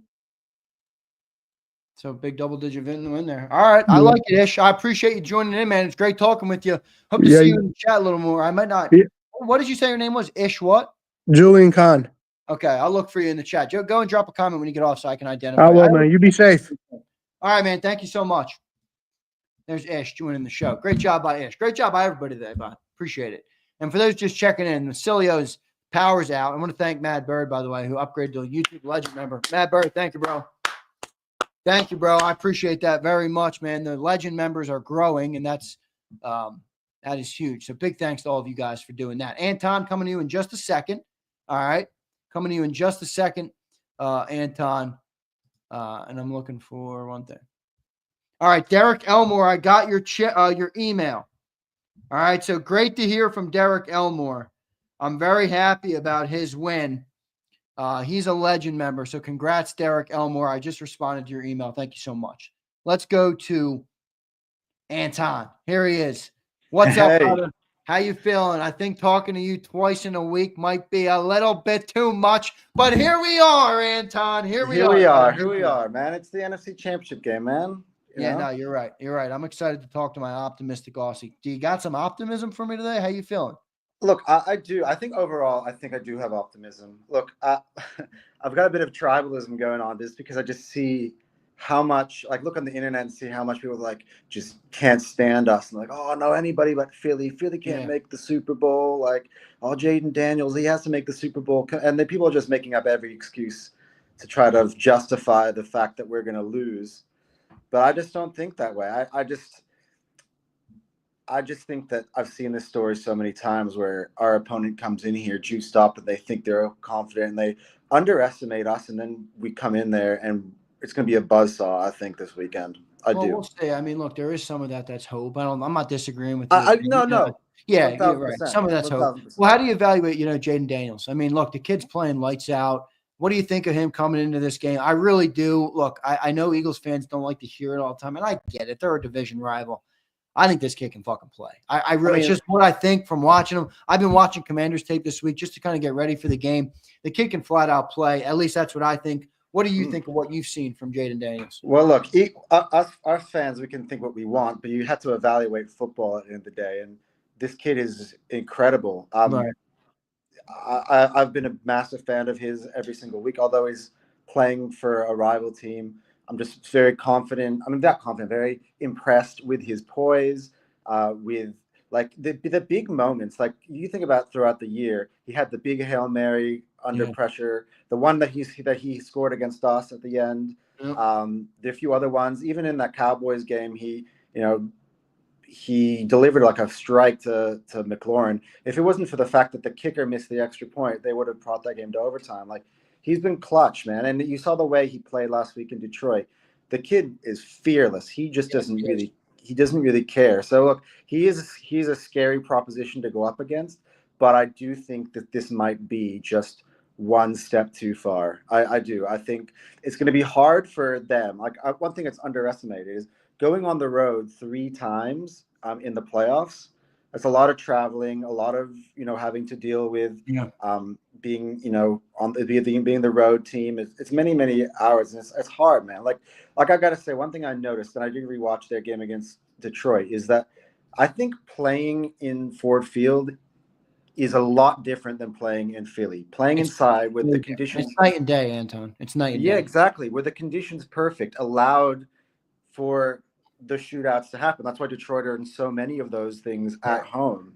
I think when you come here and the crowd is really loud and they're hostile and it's colder outside, the grass isn't as flat, like, because there's like Detroit's grass is like, it's like almost astroturfish. You know what I mean? Yeah. Our grass is natural and it's not the same. Like, so I just think it's a different game. I think that the energy we can feel it.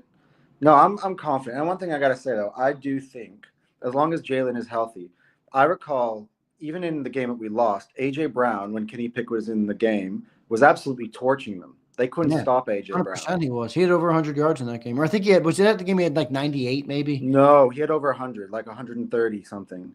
That was the game that Kenny Pickett, the only player he can throw to was A.J. Brown. Yeah, let me look with AJ because I know you're right. AJ had a big game. There's no doubt about that. I thought for some reason it was that or it was like 110 each. Him and something like that. Yeah, 97. So I knew it was he's 98. 97. So no, but where you're right is he was destroying them. It might not have been a huge stat number, but he had some huge catches in that game, including the touchdown catch from Kenny Pickett. Yeah, correct. So look, I think the matchups work in our favor. Honestly, I think the only areas I could say that they have the advantage would be at quarterback, maybe. Look, and when I say that, it's just because my confidence in Jalen at the moment is a bit low, just because he's carrying the injury and his performances haven't been great. But then I did actually throw on the tape. Like, I think sometimes we overdo the mistakes that Jalen does versus the stuff that he does well in the game. Like, if you look at his stat line, right? Remember the pass to Goddard that got us down to the 2-yard line and it was brought back for legal man downfield? Yep. That was taken off of his stats. The pass to AJ, if he catches it. I don't like to play that game, but what I'm saying is that he makes the right throws. You're saying the plays happened in the game that were better than it showed. I understand what you're saying, but look, you want to go down that road. I can easily say the Rams would have won if Jalen Carter wasn't a fucking beast, but he is. So yeah. I mean, so I don't like to go down that road. No, I'm not talking about the scores, Zander. I'm just talking more that Jalen is able to make the throws a lot more than we think he is. So those plays did happen. Right. You know what I mean? Like the throw was good. He was on the money. He was in the breadbasket. There was the other one where Devontae Smith dropped because of the tackle. Like I'm pretty sure it was in one. I think it was in the third quarter. There was one where Devontae made a big catch, but then he dropped it because of the tackle. So there's another good throw by Jalen overall. So yeah, I just think that we're a team that's we're Injury headed concern you at all? towards what? The Jalen injury concern you at all? No, it definitely concerns me. It definitely does. Just because of the takes away. Like we were talking about this at the end of the first Commanders game. The fact that when Jalen left the game, it allowed the Commanders to stack the box on Saquon because they weren't worried about Kenny Pickett hurting them. You know what I mean? It takes an element out of the game. It's not about – that's what people forget when we're talking about backup quarterbacks. Oh, McKee or Kenny. It's like it's not necessarily about Jalen's ability to throw. It's the fact that he can do both things and that his ability to run makes it hard for the opposition to scheme him up and defend him. I agree with you. Well, I think you're spot on. Yeah. So I think as long as he plays, we can at least give them the threat. I don't know if he can do it or not, but they don't know that. And so there's the threat of his ability to maybe run that can still keep them on their toes. I don't know. I just think they can't stop the run. And I do think that game, in that second game, almost everything had to go perfect for them to just pull it out at the end.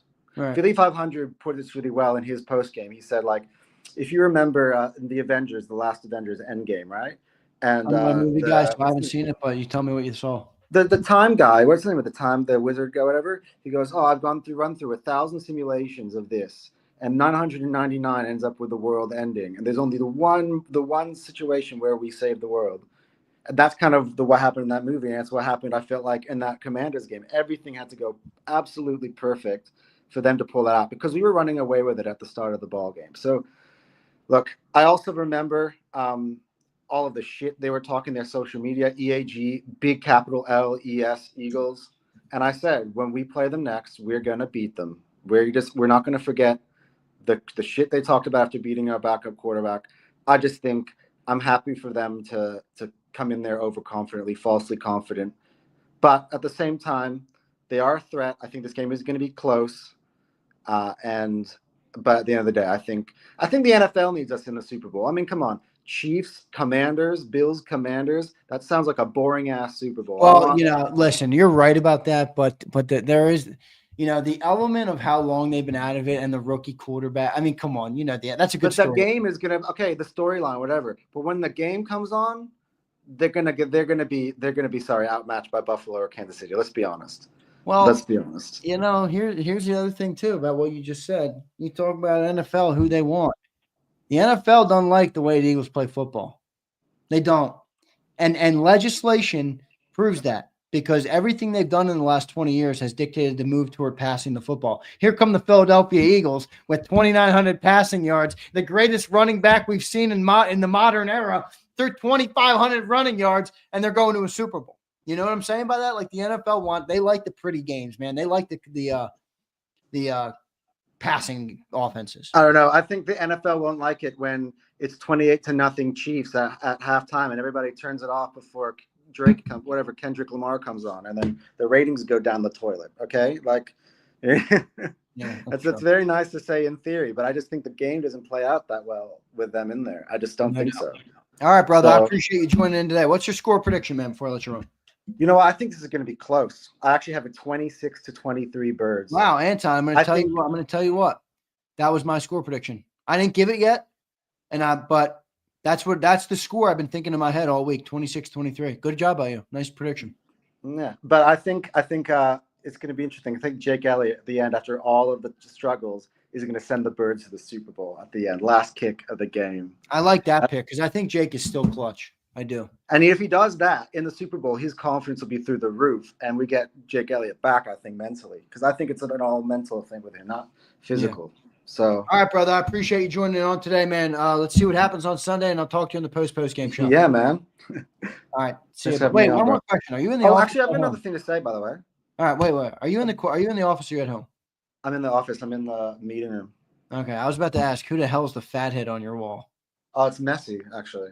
I thought it was my messy. company. We exclusively sell his fragrance. So Do you guys work or do you just? we do. I'm just come onto your show, man. I find myself a corner in the office to come on your Aussies show. don't work, man. Don't lie. After You this, guys I'll be don't slaving work. I don't away. know what y'all do, man. I don't know what y'all do. I've got a bit of inside information for you that for the future.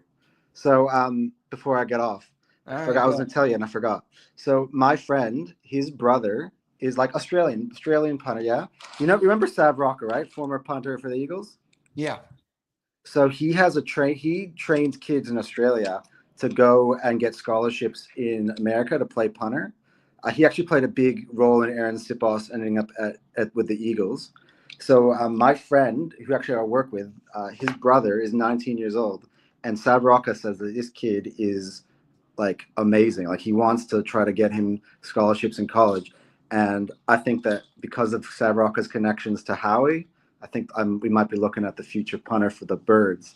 I'll give you the name Christian Mardini first before he comes out and he becomes the Birds kicker, punter in the future. All right. Well, look, if you're right, you said it here first. Clip it, use it in the future. All right, brother. I appreciate you. There you go. All right. See you, man.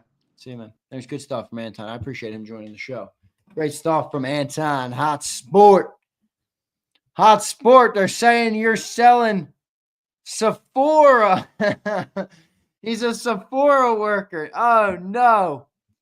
That's right. Here's the one thing I like about Anton. He'll get in the chat and he'll start punching back at all you fuckers. I like that. All right. You got to have a little grit. A little Aussie. Aussie Anton's got some grit. I like it. Let's go to my man RMP. Looks like he's chugging a beer too. Yeah, man. Hey, I got a question, Zander. Are the Eagles in the NFC Championship game? Yes, sir. Well, bro, what's up with all this win? Bro, we in the championship game, bro. We're there again. Yo, RMP, bro, we gotta win. We're gonna win, bro. But dang, what's all this, Jalen? Bro, we're gonna do the same thing we've done all season. Run the ball, play defense, throw a timely third down catch for AJ or Devontae. Come on, man. Like, we worried about Jaden Daniels? Bro, he had 5 touchdown passes versus that defense. I don't care, bro. He coming to Philly, bro. Where it at? Where the energy, bro? We Philly, bro. Like, y'all talk about Jaden Daniels. Oh, my God. Come on, man. Man, you're drinking your Eagle. What's that beer? What's that beer you're drinking? This is Eagle beer? My first beer. Is that Eagle Snow? Did you buy the Eagle Snow or something, man? Nah, I ain't buy that snow, bro. I'm just being real. Like, Jaden Daniels, look back in the season, he had a fluky game against Chicago, and fluky game they beat us. They beat us without CJ. That got kicked out the game, and Jalen got hurt. But bro, come on, man. Like, we're talking about a mercenary team full of people, Zach Ertz, and then they got this guy from this team and this guy from the Dallas Cowboys. Like, bro, come on, man. We talking about we building a dynasty. Like, we got rookies that are playing good, second-year players that are playing good. We signed Zach Bond and Barkley, and they're playing good. Come on, man. What are we talking about? It's the NFC Championship game in Philly. Like, swear to God. Bring them on, bro. Bring them on. Come on. Come on. I love you. I love the energy. Come on, man. Bring them. I appreciate it. Let me just say this, all right?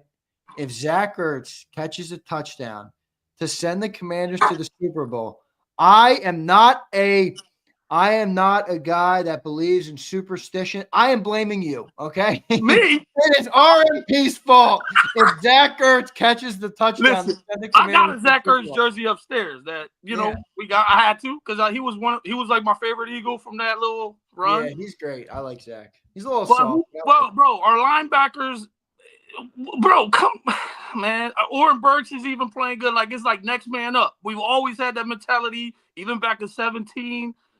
Next man up. All right, some free promotion here. What are you drinking? What beer are you drinking on? Oh, I got some Great Lakes, man. This is Great Lakes. Bam. It's called a Dortmunder Gold. If you ever see it, get it, bro. It's good. That thing like 12%? Because you seem like it seemed like that thing's got you a little bit. Nah, I'm like this 24/7, bro. I know. Wait, listen, because people are saying, he's coked up. I'm like, no, I had him all before. I know he was like this. I didn't buy the Philly Snow, man. I didn't buy no Philly Snow. I'm just drinking my beer. All right, brother. Wait, what's your All right, prediction score-wise? Prediction, we putting up 40 burger on them, bro. It's going to be all right, 40, yeah, 40 to 23. That's the score, bro. We're going to get some. Barkley going to do what he normally does. Jalen going to get a tush push or two, and the defense going to score. That's my prediction. You calling the tush push on a bum knee? Oh man, y'all see that's the over. Y'all killing that narrative, bro. Let the man he got rolled up on. All right, bro. He gonna be all right, man. Did you watch the safety, or were your eyes closed, drinking high noon or whatever? I saw him get twisted up, bro. And I the only thing that had me worried about that game was when the quarterback at the end of that game, Stafford started slinging that thing in the snow. Yeah. So I mean that kind of. I'm grateful for, Carter got the sack and then he threw it out of bounds. But I was like, oh, man, this is not looking good. This started reminding me of Atlanta, like that Atlanta game, week 2. Like, yeah. So. All right, brother. All right, man. RMP, I appreciate you, man. Yeah. Peace. See you, dude. That was great. I love him. Man. I love him. He's great. That was great. He comes on. He's like, man, F you in this talk. F you worrying about my quarterback. I don't know. I watched the most mobile quarterback I've seen in a long time stand there like a statue in his own end zone and take a sack. I'm like, I don't know about you guys, but something's wrong with that knee. Who knows? Anton, that might be the most predictable thing that happened today is that Anton is a White Claw drinker. I've never drank a White Claw in my life, and I'll never drink a White Claw in my life. All right? That's all. I will. Right hand to God. I don't drink White Claws. All right? That's for the M. Reyeses of the world and the Antons of the world. I'm just kidding. I love you, M. Reyes, and I love you, Anton. All right, good stuff, everybody. That was a fun show. I got no one else in the green room. If somebody else wants to join, let me know. And I'll bring it in. All right, that's acceptable, Flex. I chased my tequilas with White Claw. Yo, NJ, where you at? You're not coming on the show? I mean, I'm dropping links left and right. I thought you'd be the first one in here. I'm messing with you, Anton. I appreciate you. Just Mike. My show loves White Claw. My wife loves White Claws. Yeah, I'm not surprised. I am not surprised. I know. Nate the Great, man. Nate, his phone overheated, man. We're praying for Sills today, man. We hope Sills is all good. We love him. It is tough, though, the business of it is tough because, obviously he's doing everything he can. We're in the middle of an NFC title game run here, and, he's upset about it. I'll tell you that. He cares. Cilio wants to be here. Cilio wants to do the show. So I'm hoping he's back tomorrow, but obviously, him and his family's safety is the top priority. And let me see if there's anything going on the newscast over here. I don't see anything up right now. So we'll see. We'll see what happened. Yeah, I miss Sills too. Actually, I'd like to play something. Let me see if I can play this real quick. All right, because Sills put this up on his Twitter. And I know not everybody is over on Twitter. All right, not everybody's over on Twitter. Let me see if I can upload this and play this real quick. Let me see if I can upload this.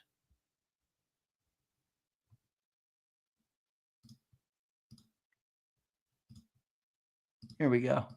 This is what Sills put. So if you want a little Sills rant, I'll give you one right now. All right. Oh, no, there's no audio there. Don't give me that. Give me a sec, everybody. I'm pulling up the Cilio clip that you guys will like. All right, here we go. Please confirm in the chat that you guys have audio when I play this, all right? Because sometimes the audio doesn't share. All right, here we go. Who's ready for the big Sills clip that he put up on his Twitter today? It was great, all right? He's not happy. I'm telling you, you can see the passion through the sunglasses, okay? Tell me if you have audio here. All right, folks, Big Sills here, and the shitbag state of California once again has shut down my power. I have no idea what the fuck is going on. I mean, it's a week-to-week basis here in this state with SDG&E. I don't know when the power is going to be put back on. So our friends over at JAKIB, I mean, guys, hang with me a little bit, but it's a fucking nightmare. This state is, without a doubt, the worst run third world country I've ever fucking seen in my life. This is absolutely atrocious. Power gets shut off the way it gets shut off. Who the fuck is running this place? Oh, I forgot. Gavin Newsom, that piece of shit fucking governor. What an absolute train wreck this guy has this state in. I mean, it's unbelievable. So we'll keep you updated, and God, hopefully we get this thing turned on soon. So, guys, we'll see you again. Looking forward to the title game on Sunday. Eagles and Washington Commanders, and Big Sills out. Big Sills out, baby. That was Big Sills' rant today. All right. I thought that was freaking great. Look at Anton. He says, damn with his right wing rant. Oh, breaking news, everybody. Anton is a left winger. Oh, no. Who would have guessed? Who would have guessed that? See, the difference between me is I love you all. All right. Even if you don't agree with my politics, it's okay. It doesn't bother me. In fact, my politics probably bother you a lot more than yours bother me. Right, Secunda? Secunda, I love having you in the chat. You're in here every day. You call me. What do you call me? He calls me like what does he call me? Communist? What's he call me? Secunda, what's your word for us? What's your word for us right wingers? Don't you have a word for us that you use all the time? Where is it? I thought I saw it. I know he's got something, man. I know he's got something. Oh, come on. You can't call me a Nazi. That's insane, dude. That's an insane comment, Secunda. And the left proves why they're insane. M. Reyes, get your people. Get your people, M. Reyes. I agree with that, Anton. Left or right, we're all brothers. Some of us are just the smarter brothers. That's all. Some of us are just the smarter brothers. All right. It's all right. I love everybody, man. It's all good. All right. It's all good. Daniel says Sills' neighbors are like, damn, this guy is heated about some team in Philly. Literally, man. Oh my goodness. John Secunda says, get Elon to stop saluting like a Nazi. I don't think that's what he was doing. All right. I don't think that's what he was doing, Secunda. Now, Elon's goofy, but look, he's a smart guy, man. Secunda, can't doubt you can't stop all the business. I mean, look, I'm not asking you to like the guy. I don't really give a shit what you think of the guy, but the guy is uber successful, and he makes great products, Secunda. And I'll show you one of them. I'll show you one of them right now, John. I'm not talking about the man. I'm talking about the product here. This is the Starlink, John. All right, this is a Starlink. This is where I need to get Big Sills. You plug this in. All right, you set it up outside, and it pulls internet from satellites that he sent to space, okay?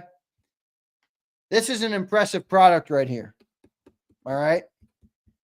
I don't care what you think of Elon Musk. This is an impressive product. And furthermore, it's a product that can aid where there are natural disasters, okay? Gets a lot of people, internet. You talk about North Carolina where they had obviously the tragedies that went on there with the hurricanes and everything. All right. So, good stuff. Joe Whip says, so is Henry Ford. Look up his politics. I don't care what his politics are, Joe. We got cars because of them. That's my point.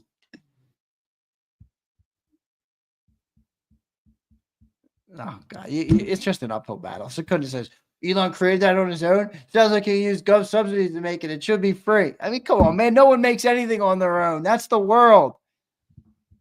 That's like, Jalen Hurts doesn't win games on his own. He's got a team. Elon Musk doesn't do everything on his own. He's got a team. Come on, Secunda. Secunda, I tried to give you some love, and I tried to rationalize with you, but it doesn't look like it's working. That's all right. I appreciate you, Secunda. I appreciate you being here. All right, that's going to do it for the show. We went pretty long. We did 2 hours. Like I said, it's no Big Sills. That's for sure. We miss Big Sills. We miss Big Sills, and we hope to get Big Sills back ASAP. ASAP. All right? ASAP. Dang, I told Secunda I got love for him, and now he says I got no love for Nazis. What a ridiculous comment. What an unreasonable person. What an unreasonable person. All right. Very fun. Here's what I'm going to do. Johnny Mack is going to do a segment for us later tonight. Okay. So I'm going to get John McMullen to give us the update on what's going on at practice. You know, we have some talk about Cam Durbin's out. Is Dallas Goedert out? What's going on in Eagle Land? So that's going to be at 6 p.m. It's going to be a football 24/7, and we're going to do that on the channel, and we'll do it live. All right? We will do it live here on JAKIB Sports. So make sure you guys are tuned in to that. I want to say congrats to Derek Elmore, okay? And by the way, I said I was going to do a JAKIB merch giveaway. I'm going to add one, and we'll do it tomorrow on Zander time. All right? I might, if Cilio's back tomorrow, I'll do it on Cilio's show with the Zach Bond jersey, okay? With the Zach Bond jersey. All right? So I'm sorry I didn't do that today. I completely forgot about it. But I'm going to do that tomorrow. I'll add the giveaway. RMP, thank you, man. You were fantastic on the show today. This super chat is for Sills, flight to Philly to do the shows this weekend. $10. RMP, thanks for the 10 beans. You're right. I might have to fly Sills in. It might be happening. No, he's going to look. There might be. I don't know. I don't know what's going to happen. All right. I don't know what's going to happen.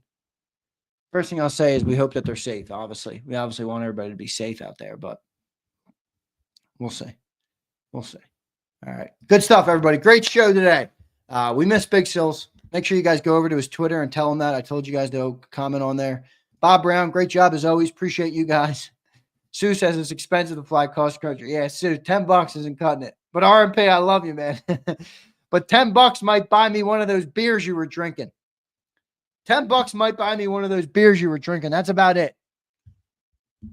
All right. All right, here we go. Round trip, $400. I can swing that, Mike. I don't know if that's what. Last time I flew him out, it was like $1,250, man. It's probably 6, Wilfredo. I'm thinking 6. John texted me around 6, so I'll see when he's available.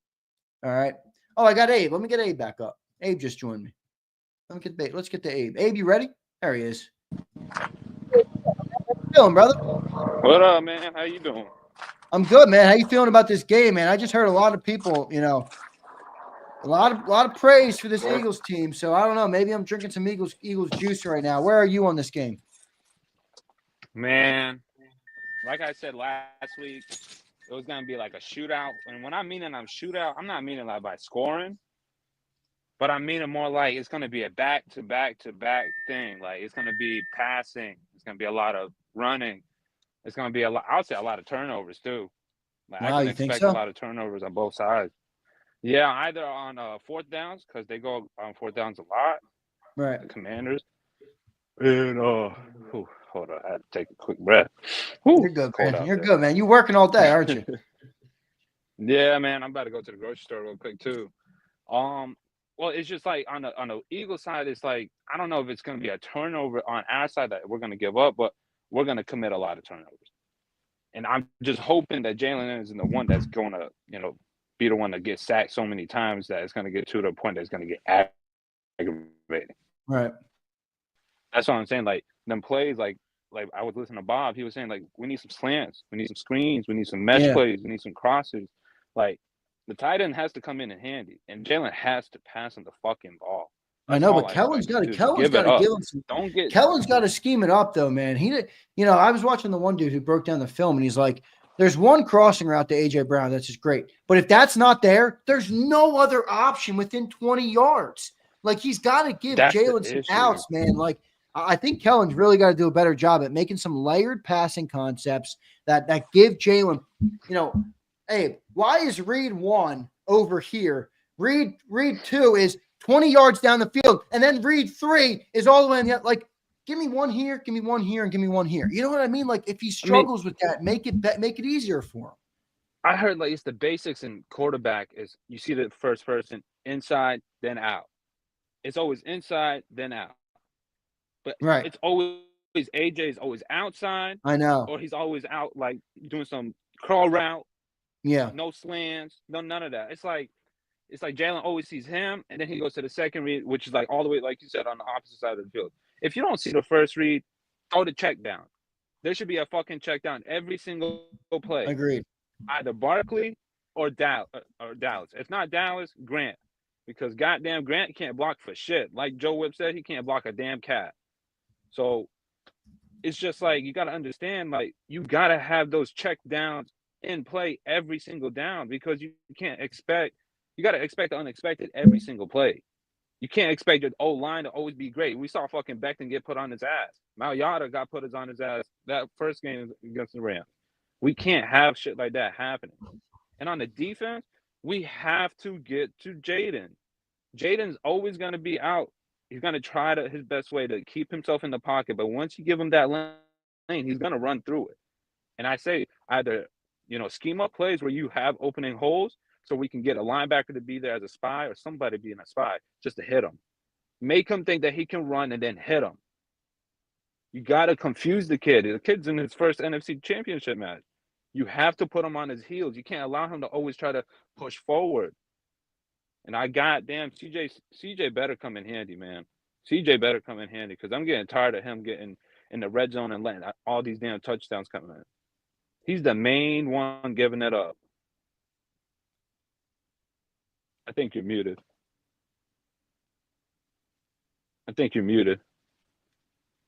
My bad, bro. My bad. I muted myself. You got a score prediction for me, Abe? Shit. This probably hasn't changed, 24-21. And we can't let it come down to that. Like, that's the one thing. I don't want Elliott kicking the ball. This is how I look at it. It's going to come down to the point where we're going to have the ball in our position at the end. That we're going to have the ball at the end of the possession and Jaden can't get back on the field. I feel like that's the best way to get in either Cliff's head or Jaden's head. Make them want to throw the ball.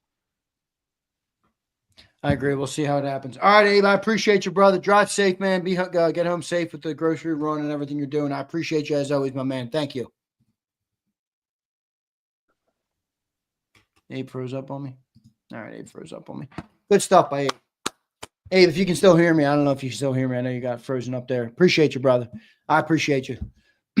I like Abe. Abe is he's got like a hardcore guy. I like that about him, though. He doesn't ride the fence on anything. Likes what he sees or he doesn't like what he sees. And I think that's great. Abe, one of our great people here on JAKIB Sports. Jalen Hurts Burner says, Abe, shut your dumb ass up. Yeah, all right, Jalen Hurts Burner, why don't you come up here? Why don't you come on up, brother? You want to come on? I'll give you the link. It's always the anonymous people who talk the most shit. That's always how it is. And one dude this morning commenting, oh, Zander's a clown. Big Sills Burner was his name. Oh, nice. It's always the anonymous people who talk the most shit. Come on, Jalen Hurts Burner. Yeah, Man in Black, I respect you, though, because you came on and showed.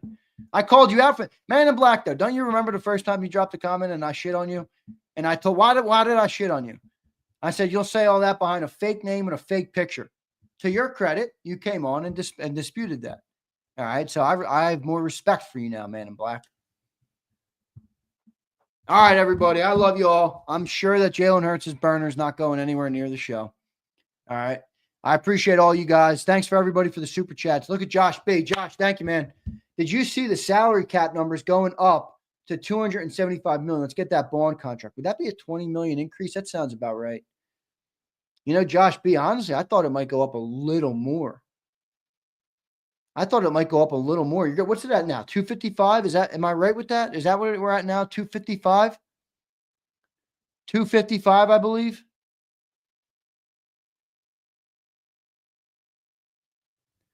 $255 to $275 is not a crazy increase. It's not a crazy increase at all. Is that, what is that, 10%? Less than 10%? Oh, it's got to be more than that. They're going to increase it more than that. I think they're going to increase it more than that, which is crazy. and Josh B., to answer your question, yeah, sign Bond. Sign Bond ASAP, okay? Sign Bond ASAP. El Yepa, are you listening? Is El Yepa in here? It'd be great to hear from El Yepa. El Yepa just sent me his email. He got his merch, so awesome. I'm excited for El Yepa. Took me a little bit to get him his because of he had a P.O. box, and then the UPS doesn't ship the P.O. boxes, so I had to go to the post office, and they couldn't recognize it at first. So, El Yepa, appreciate it, man. I'm happy you got your merchandise. Good stuff.